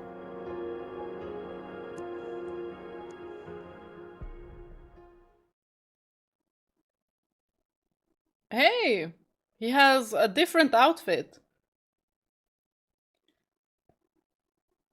I was thinking, is that blood on his wrist? But I think it's just the shading. Yeah.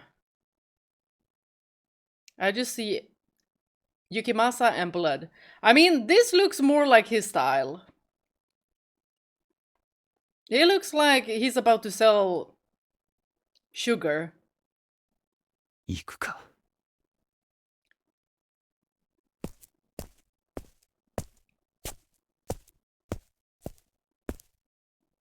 Every city has an underbelly, no matter how clean it appears on the surface.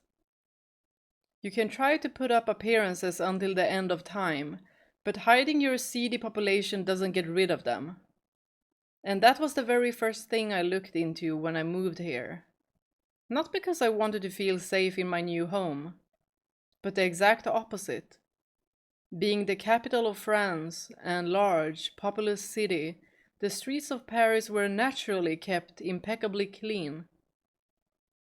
It was safe enough to walk alone at night, and you were unlikely to encounter any trouble so long as you exercised the bare minimum of caution. So I needed information about the city. Enough to guess where crimes were likely to take place. And enough to get there before the police could. Oh.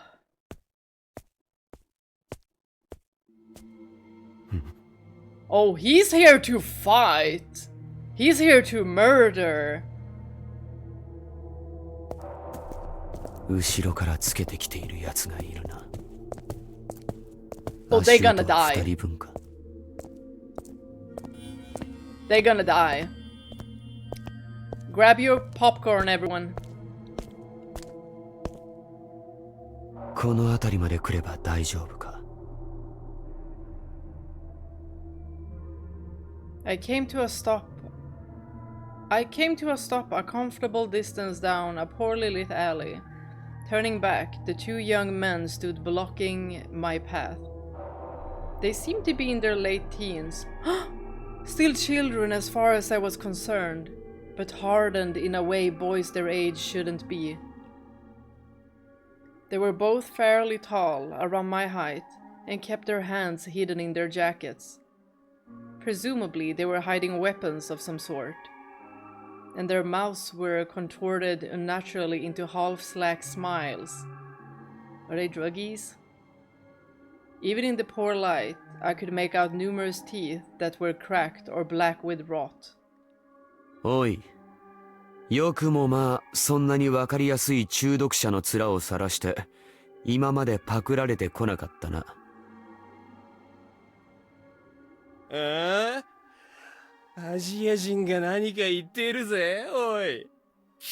汚ねえ発音だな。Okay, maybe you can beat them up. お前こそよくもまあそんなに不用心に出歩いて今まで無事でいられたな。観光客の弱歩きならもっとまともなところを選べよ。それとも道に迷ったか？ They're gonna regret this.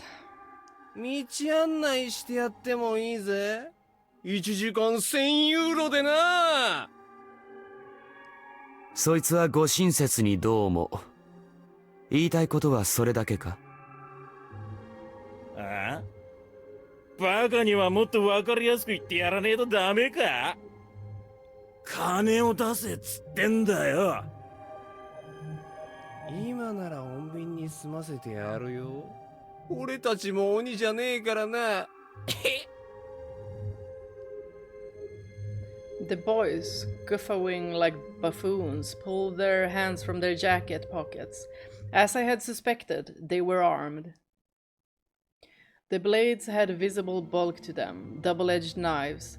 I was surprised they had anything remotely decent on them. They weren't the kind of knives you could buy at a corner store. Maybe they'd gotten them at a hunting shop, or from a friend. Part of me wished they had been guns instead. That would have made this more exciting. But I knew that was asking too much of this city. I would have to go somewhere more dangerous for that. Which wasn't to say that the glimmer of their knives didn't excite me plenty. A hot shiver ran up my spine. Ecstasy. A deep gratification surged up within me. I could just imagine how incredible it would feel. To tear through someone's flesh with those knives. おいてめえ、黙ってんじゃねえぞ。こいつが見えねえのか？有り金出さねえってんなら殺して奪ってもいいんだぞ。そのナイフで俺を殺すつもりなのか？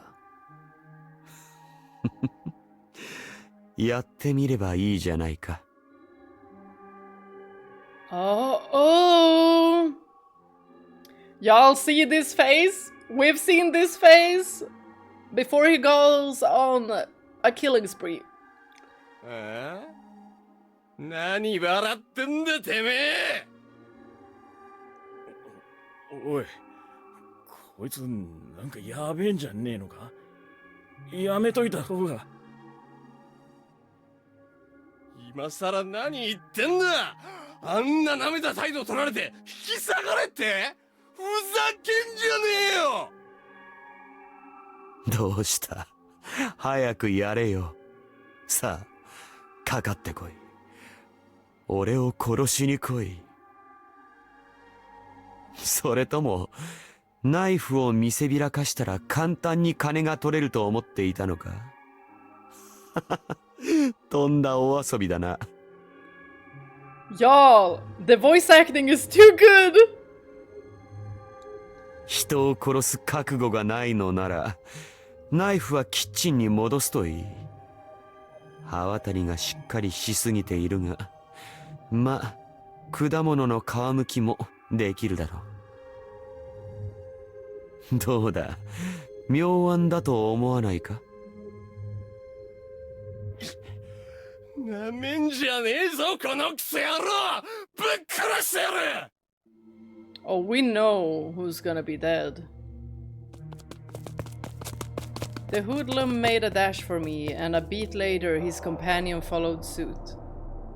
I didn't waste a second either. With my eyes fixed on them, I took a step backwards, lifted my leg, and made as if I were to kick them. But instead, I threw my foot into a pile of garbage, launching it into the air. Shards of a glass bottle flew toward the first one's face. On its own, it was an ineffectual attack. He could shield himself, and anything that hit was unlikely to cause significant harm. But the split-second distraction it created was what I wanted. I closed the distance between us and pivoted around to his side. With one hand, I grabbed him by his outstretched arm, the other his collar, and then I swept his foot out from under him. As tall as he was, his drug-atrophied frame put up little resistance, doing a clean 180 in the air before face-planting the asphalt. A look of horror spread across the other man's face as he continued his charge. He had lost a great deal of momentum, however, and the arm holding the knife had gone slightly slack.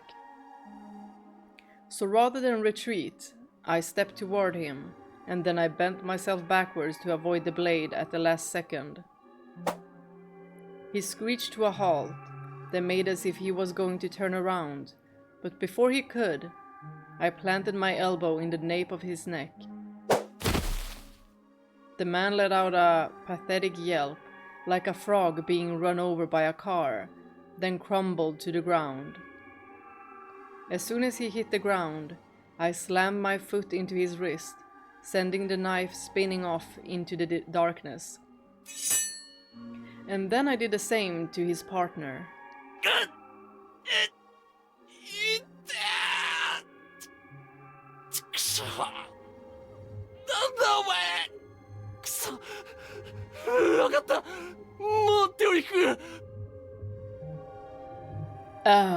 It's not gonna end like this.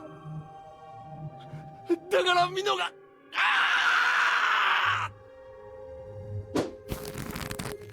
あっけなさすぎる。あまりにも簡単すぎてあくびが出そうだ。もう少し頑張れなかったのか？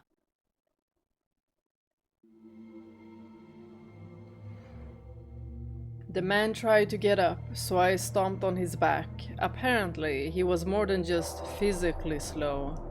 手を引くだって。おかしな話だ。確かに手を出してきたのはお前たちかもしれないが、そもそも誘い込んだのはこちらだというのに、返り討ちにした程度で済ますわけがないだろう。これは狩りなんだからな。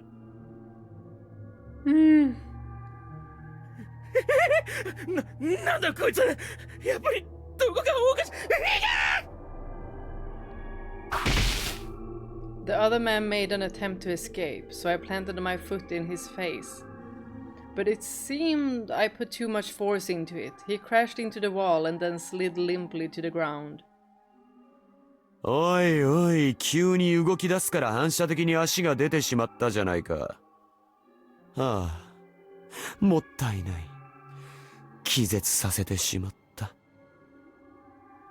The voice acting is too good! The man's nose was shattered, his face covered with blood, and his eyes rolled back. Gravity was the only force left acting on his body. For a second, I was afraid I had killed him, but I could see his chest rising and falling and his fingers twitching slightly. That was fine then. I had no intention of killing either of them after all. All I wanted was to see a little blood. I don't know if this is gonna be enough for him. From people nobody would mind seeing a little beaten up. あっちは意識を飛ばしてしまったから、お前に頑張ってもらおうか。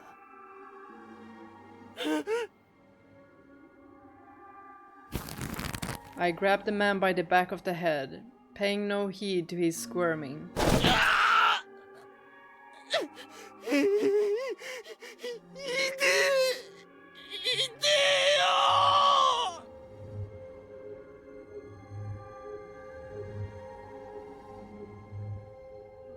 And slammed his face into the asphalt.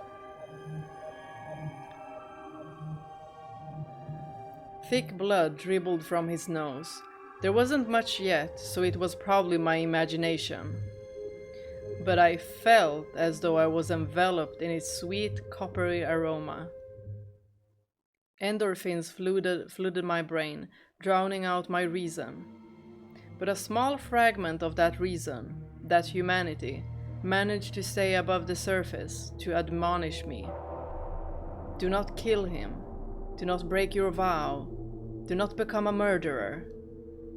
You chose the path of imperfection and conflict, of humanity. Yeah, you don't have to remind me. I'm not going to kill anyone. I just need to not cross that line, right?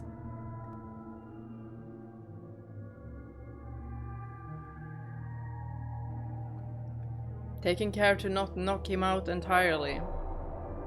I pounded the man's face into the asphalt again and again and again. なあ、俺はな、別に強いやつと喧嘩がしたいわけじゃないんだ。ファイトクラブみたいな高揚感が欲しいわけじゃないんだよ。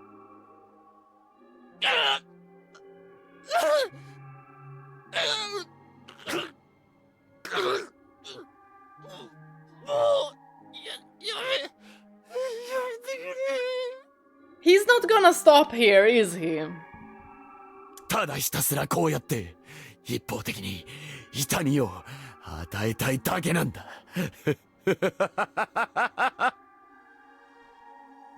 Again and again, and again and again and again and again. Oh!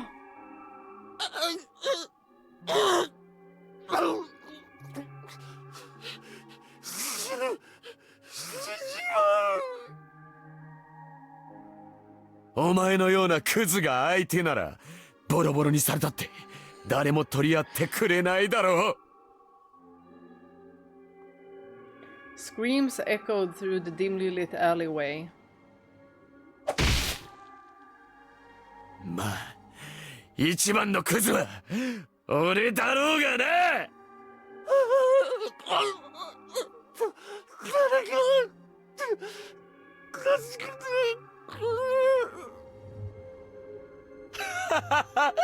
助け、バカだな。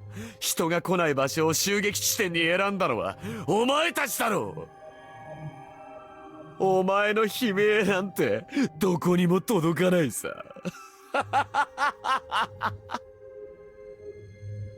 Glancing down, I noticed my hand was dripping with blood. It had probably splattered onto my jacket as well. I'm going to want to wipe myself down before I go home, I thought as I continued to pummel the man. The scent of blood calmed my raging spirit. The sound of screams and the taste of despair filled my ravenous soul. I wonder, where is Pauline? I'm just thinking, I hope that she just didn't go back to his place. And she's like, ta-da! I'm here! Hee!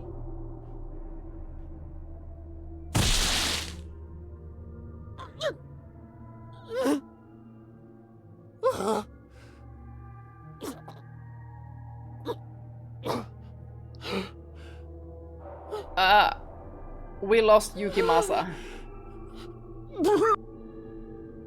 When his shouts and cries began to falter, I let go of the man's head.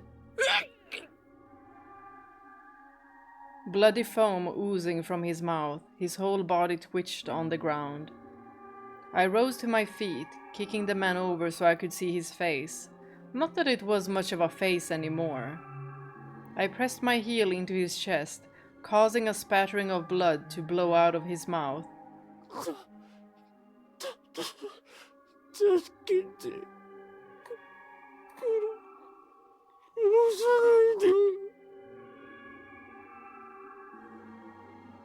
The once ferocious man was now begging like a small child to be spared. おい、もうギブアップか？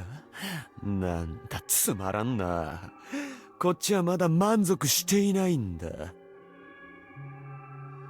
ああ、そうだ。お前たちが持ってきたあのナイフを使ってみるのはどうだろう。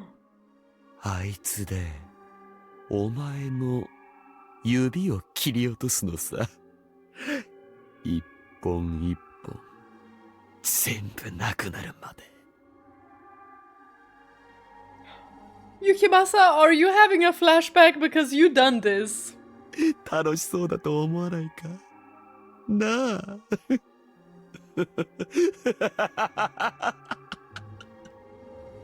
Yo, now we know how Yukimasa laughs. もうやめてください。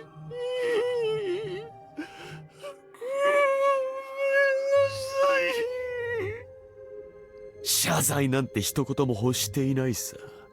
むしろ俺に協力を提供してくれてありがとうと言いたいところだ。だが欲を言うならできればもう少し粘ってもらいたいんだが。無理です。本当に死んじまいます。そうか、それは残念だな。俺はな、今のところ人殺しはしていないんだ。Not yet, anyway. これでも一応一線は越えてしまわないように気を使っていてな。ここまでやるのならいっそのこと殺してしまっても同じのような気もするんだが、俺の心の中にいる誰かがそれを止めるんだよ。最初はなけなしの良心かとも思ったがどうやら違うみたいだ。なあ、お前にはこれがなんだかわかるか？わかりません。助けて、殺さないでください。 Should we have like a poll? Is he gonna kill him or not? Both of the answers are gonna be yes. そうだな。わかるわけないよな。お前、俺のこと頭のいかれたやつだって思っているだろう。Uh-huh. Yes, yes, we do think that you are a total psychopath. ないです。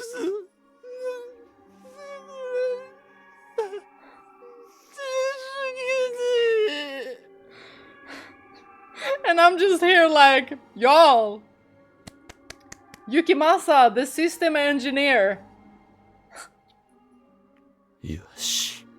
なら、俺に命乞いをしろ。情けなく。これでもかっていうくらいみっともなく。助けてください。何でもします。お金も俺が払います。ごめんなさい。許してくださ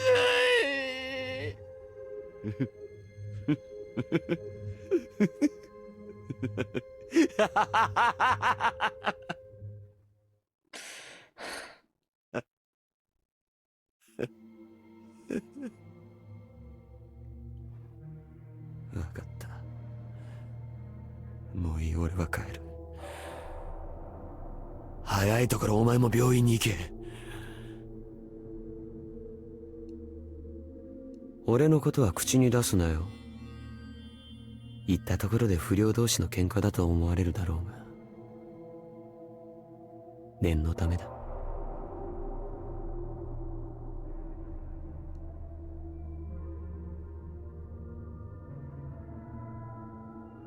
The man gave me several rapid nods, then began to crawl away, whimpering. He seemed like he was trying to push himself to his feet, but not having any luck. But I didn't give a damn about what happened to him next. What I needed to do was wipe the blood off me, get home and sleep. and watched to see if any dead bodies showed up on the news over the next few days. I didn't even give the beaten and battered pair a second glance. They were the dregs of humanity, and so they were fair game. Of course, as I had told the one man, I was the lowest scum of all. I pulverized men to quench my thirst, but I never killed them. I kept my vow. Maybe we should have been a little bit more specific with this vow, I'm thinking. I wasn't so far gone as to think anything other than murder was okay, though. I knew perfectly well that what I was doing was reprehensible. And still, in spite of that, I yearned for something more. Y'all, touch Pauline and you die. お邪魔します。と、あれ、雪政どこかに出かけてるのかな？ No! No! No! No, no, no! Y'all! Pauline!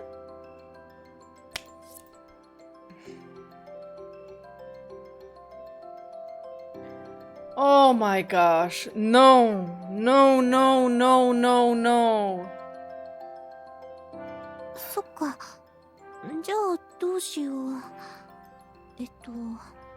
Girl, run. Run.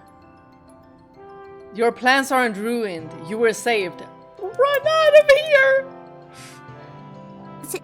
せっかくだから家探ししちゃおうかな。もしかしたら彼の秘密が見つかるかもしれないし。All you will find, Pauline, is bloodied clothing. 泥棒みたいなことしちゃってごめんね、雪政。Although I kinda wanna know what she finds.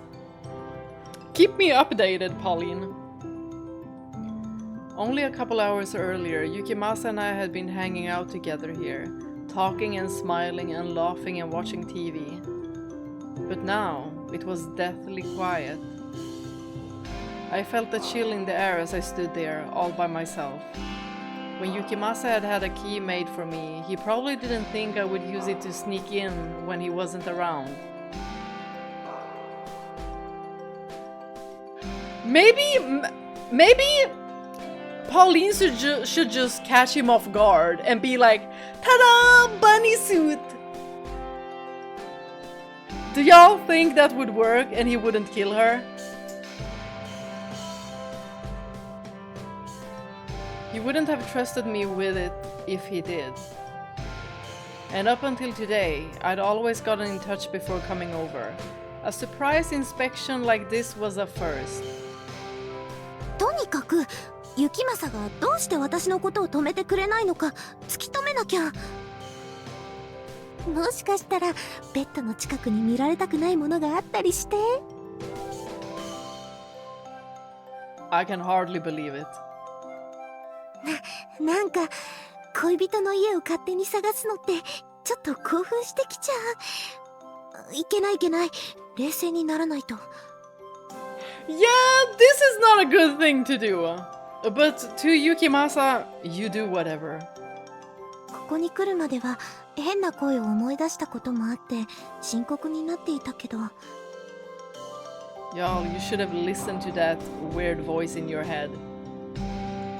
あんまり悲観的に考えることなんてないよね。よーし。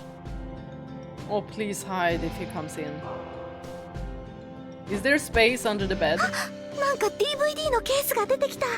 ベッドの下に隠すとか、これって定番のエッチなビデオ？ I think it's like crime documentaries. B 級スプラッター映画？なんだ、エッチなビデオじゃないんだ。ってなんで私はがっかりしてるのかな。雪政ってこういうの好きなんだ。意外かも。実は夜な夜なスプラッター映画を見るのが趣味だったりするのかな。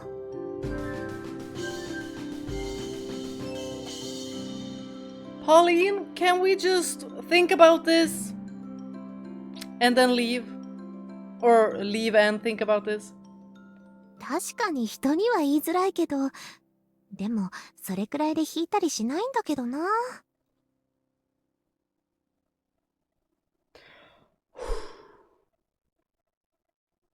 一緒に見ようって言われたら目をつむっちゃうかもしれないけど、でも案外こういうのも楽しそうよね。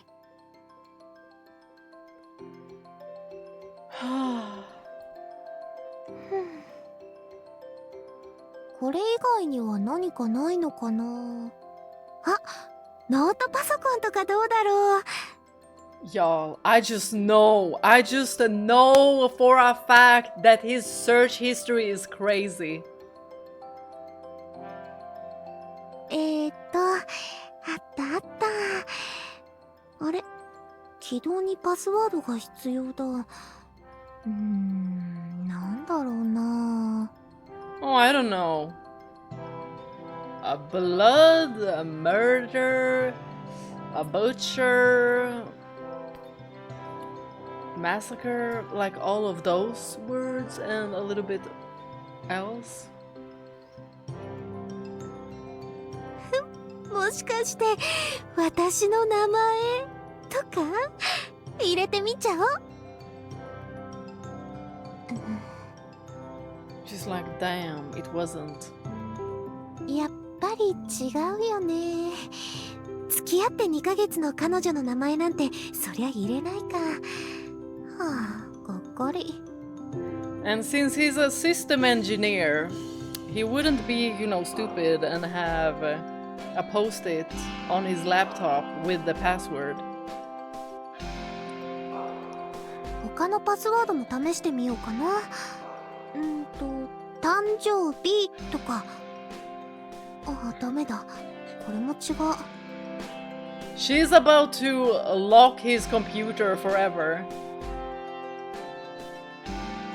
And she's gonna be like, BitLocker? What is this? じゃあ、ジャパン。やっぱり違うよね。なんだろうな。Don't ask me why I almost laughed at that, because I might have been thinking about it being something else when she spelled it out. しまった。ロックがかかっちゃった。これだと私が触ったってバレバレになっちゃうんじゃ。It's okay, Pauline. It's probably just 15 minutes. Just leave it before it sends him a notification or whatever. どうしようどうしよう。このロックって解除できないのかな。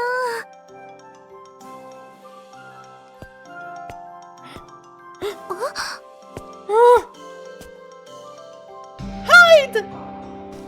足音が近づいてくる。もう帰ってきちゃったんだ。どうしよう。どこか隠れるところ。Where is she gonna hide though? She can't hide under the bed. Maybe the closet? I mean, there's not many places to hide.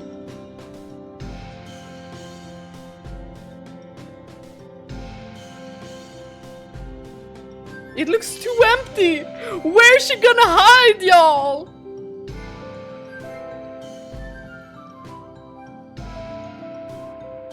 Girl, I was searching. あのクローゼット。私一人くらいなら入れるんじゃないかな。Oh, why do I feel like blood is gonna come out of it? And she's gonna be like, ah! 急げ急げ。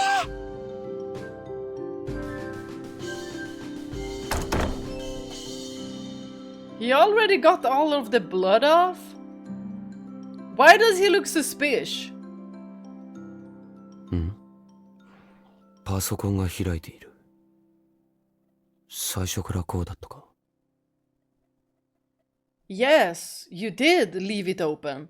You checked the news. You know, where all the criminals would be, and you went to that alley, right? まずい。気づかれちゃうかも。ま、こんなもんだったか。No, he's weary. よかった。なんとかなったみたい。Why am I stressed? これ、隠れたら余計まずくない？慌ててクローゼットに入っちゃったけど、出るタイミングないわ。He for sure is gonna go and wash up, isn't he? I mean, he must be smelling of blood. もう、私のバカ。普通に忘れ物しちゃったって言い訳をして顔を合わせた方がまだ自然だったんじゃない？ But this is really a horrible situation. Like, what would you do? Would you just sit there until the next day? Oh, awkward. クローゼットから登場したら怪しすぎるよ。 She's gonna be like, ta-da! Pauline, now the bunny suit would have worked. Because you could have, you know, switched out the clothing and been like, ta-da! Surprise! Oh, and then he kills you. Ugh. But maybe if you look silly enough, like, don't do the sexy bunny, do the silly bunny. Maybe he'll think it's so funny that he forgets to kill you. Ah.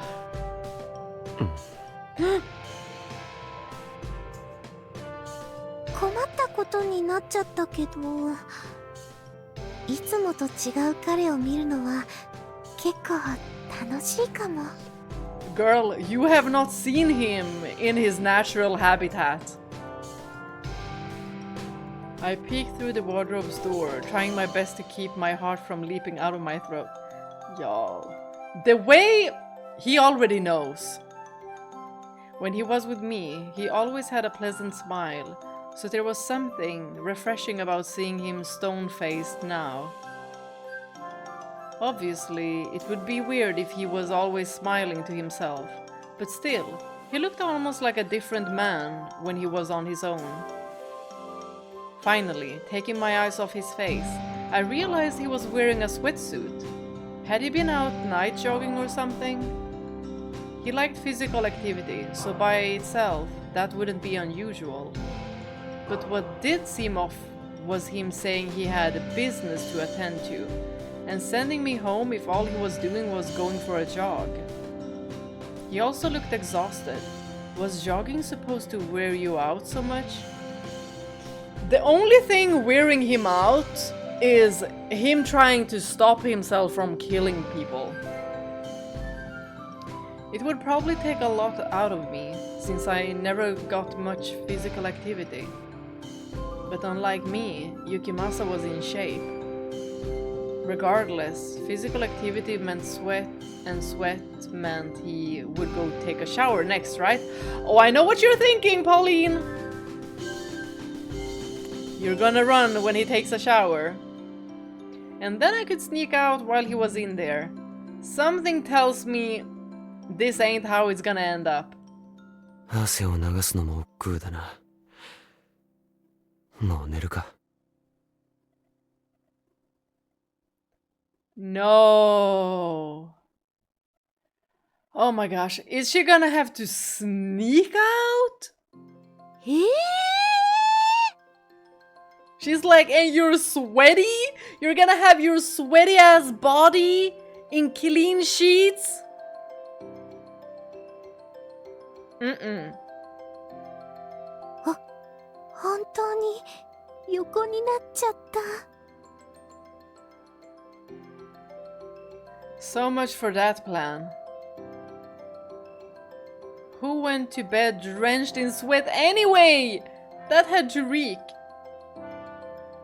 Slovenly was the last thing I expected to find out he was. After a few minutes, I could see his chest moving slowly up and down. My god. My good, strong, healthy Yukimasa was quick to fall asleep too. As much as I wanted to stay here and watch him through the night, now that he was asleep, I could safely leave.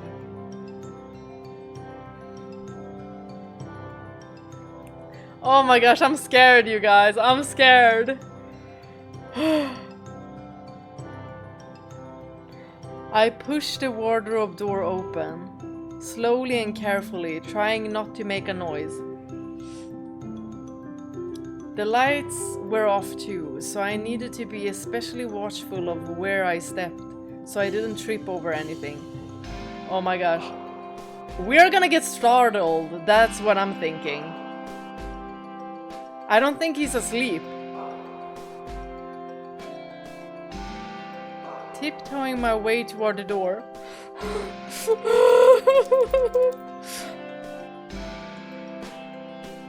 I abruptly came to a stop.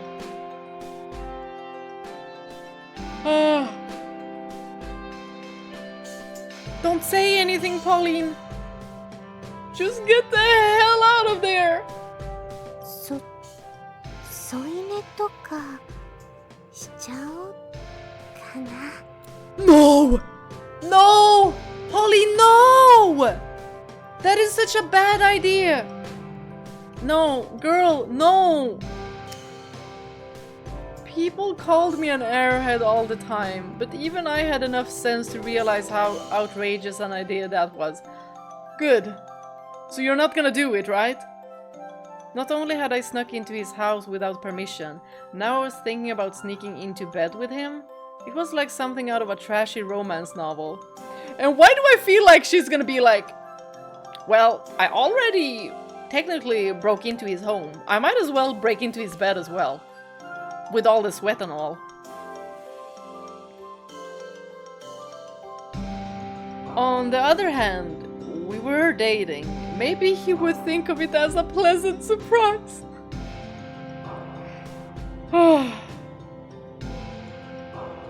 Y'all, she is in for trouble. This is not gonna turn out well. This is not gonna turn out well. Girl, what are you doing? Sprint! Or, you know, sneak out, because there's a murderer in the sheets. Hi, Kendall! I'm doing very good, but super nervous about her fate right now. Oh, that was pushing my luck, wasn't it? He would wake up in the morning and see me there, and it would probably give him a really big scare. Or, you know, if it was a normal man, he'd probably think it was creepy. It might even creep him out so much he'd break up with me. Yes. Yes. Now leave. Leave, leave, leave.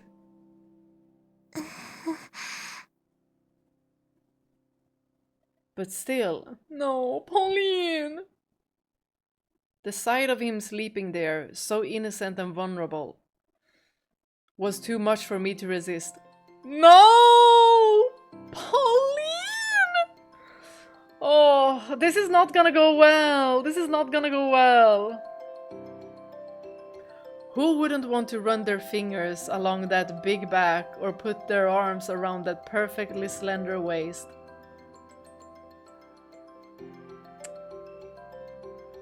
I feel you, Pauline. Because this was me with the recent lad banner when I saw Zane's back.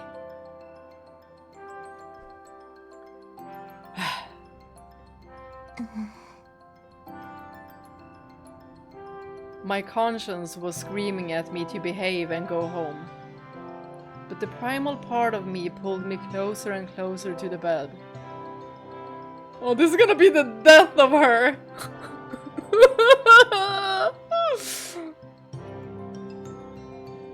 I carefully lifted one knee onto the bed, and the mattress let out a deafening creak.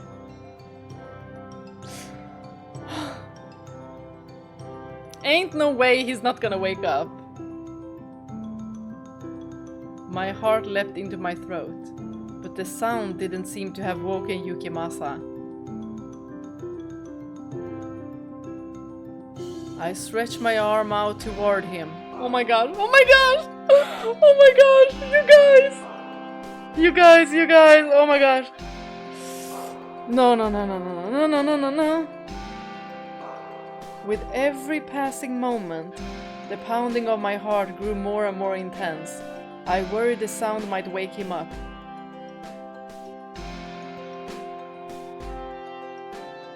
Oh! I brushed the tips of my fingers across his cheek, then through his dark hair.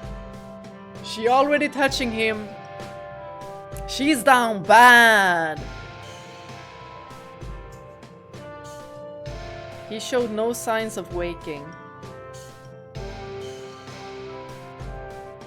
Please don't wake up. Please don't wake up.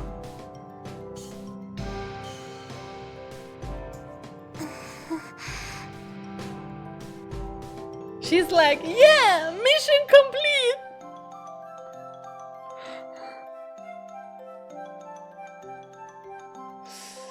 Ugh. Pauline, maybe you should call the cops on yourself. He was always the mature, older one, but it felt like we'd switched places now. The image brought a little smile to my face, quickly dissolving all the remaining tension in the air. It was safe to get a little closer, wasn't it? He wasn't going to wake up. This kind of creepy behavior. First Nelly, now Pauline.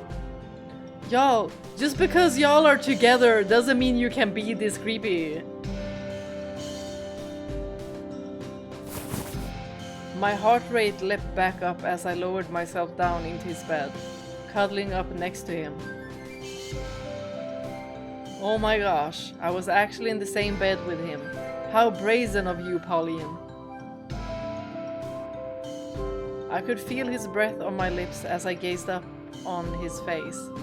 I was on cloud 9 and I want to keep going even higher. Mind you all, in the final door she was a nun. Rationally, I knew I had to get out before he woke up. But I was well past rationality at that point. Uh-oh, uh-oh, uh-oh, uh-oh, uh-oh, uh-oh, uh-oh, uh-oh. In my excitement, it took me a few extra moments to notice the strange smell on his sweats. Something sharp layered beneath the scent of his sweat. Y'all, this melody is not fitting. I couldn't quite place it though, so my curiosity would have to remain unsatisfied for now. As I lay there basking in bliss, my eyelids started to grow heavy. Oh, no. No, Pauline, you can't go to sleep. You have to go home. And now. But as hard as I tried to push myself out of bed... Y'all! Yukimasa has been dreaming about this! For her to be asleep in her bed, in his bed, vulnerable...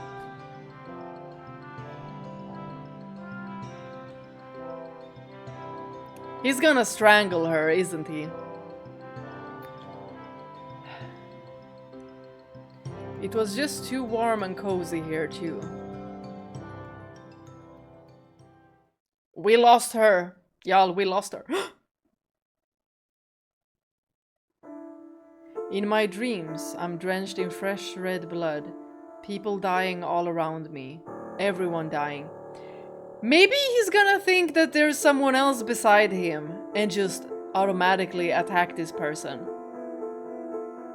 He might also be happy that it is Pauline. Like, he's gonna be like, oh, this has been a dream come true. No, not simply dying.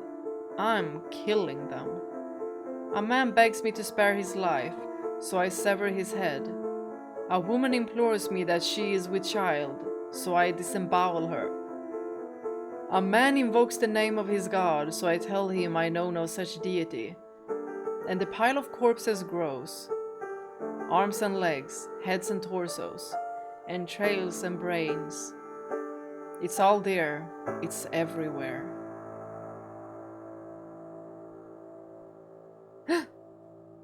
Giselle! In my shadow stands a maid with vacant eyes. I repeatedly try to kill her, but she won't die, so I keep her. Grinning, I order the maid to take a body and make a meal of it. She does as I demand, serving me a human meat soup. The maid always wears a smile, but her madness can never compare to mine. I cackle uncontrollably, howl like a wild beast. それだけでよろしいのですか、旦那様。私の獅子を切り落とさなくてよろしいのですか。Okay! Maid Giselle! I love! Yo, listen to her, listen to her. それだけでよろしいのですか、旦那様。私の獅子を切り落とさなくてよろしいのですか。Girl! I love it. It really fits. 胸元だけでなく、顔を、首を、腹を、ありとあらゆるところを貫いたらいかがです？そうしたら、私、死ねるかもしれません。嫌だ。そんな奇妙なものを見るような目をして。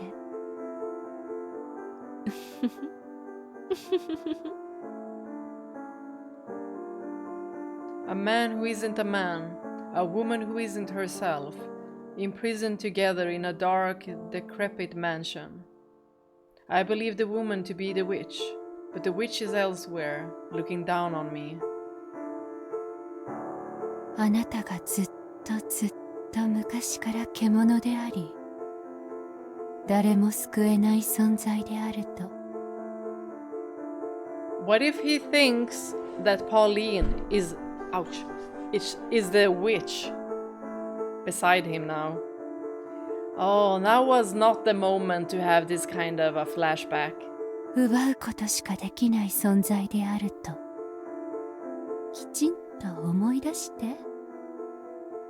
苦しめ、苦しめ、苦しめ、苦しめ、苦しめ、苦しめ。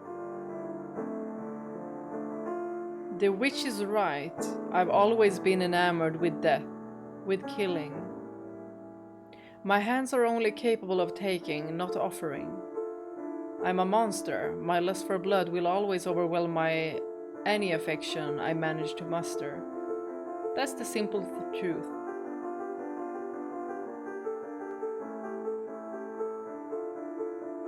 Look at all the blood I've spilled. Look at me, cackling as I sit upon this mountain of bodies.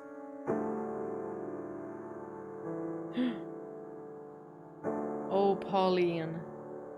What are you doing there? You can't see me like this. Not while I'm a beast, driven by nothing but primal instinct. Stay back, or I might end up killing you too. No, Pauline, Pauline!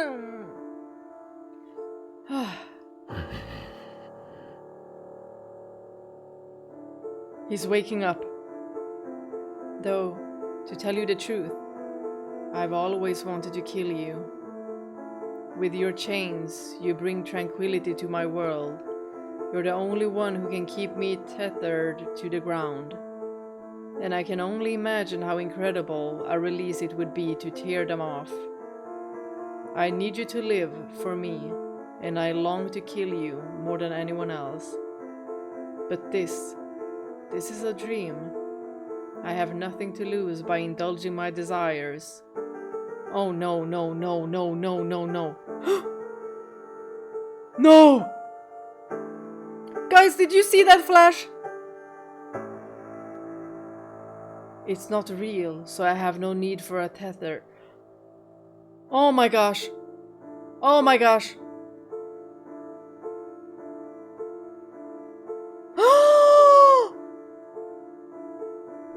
No!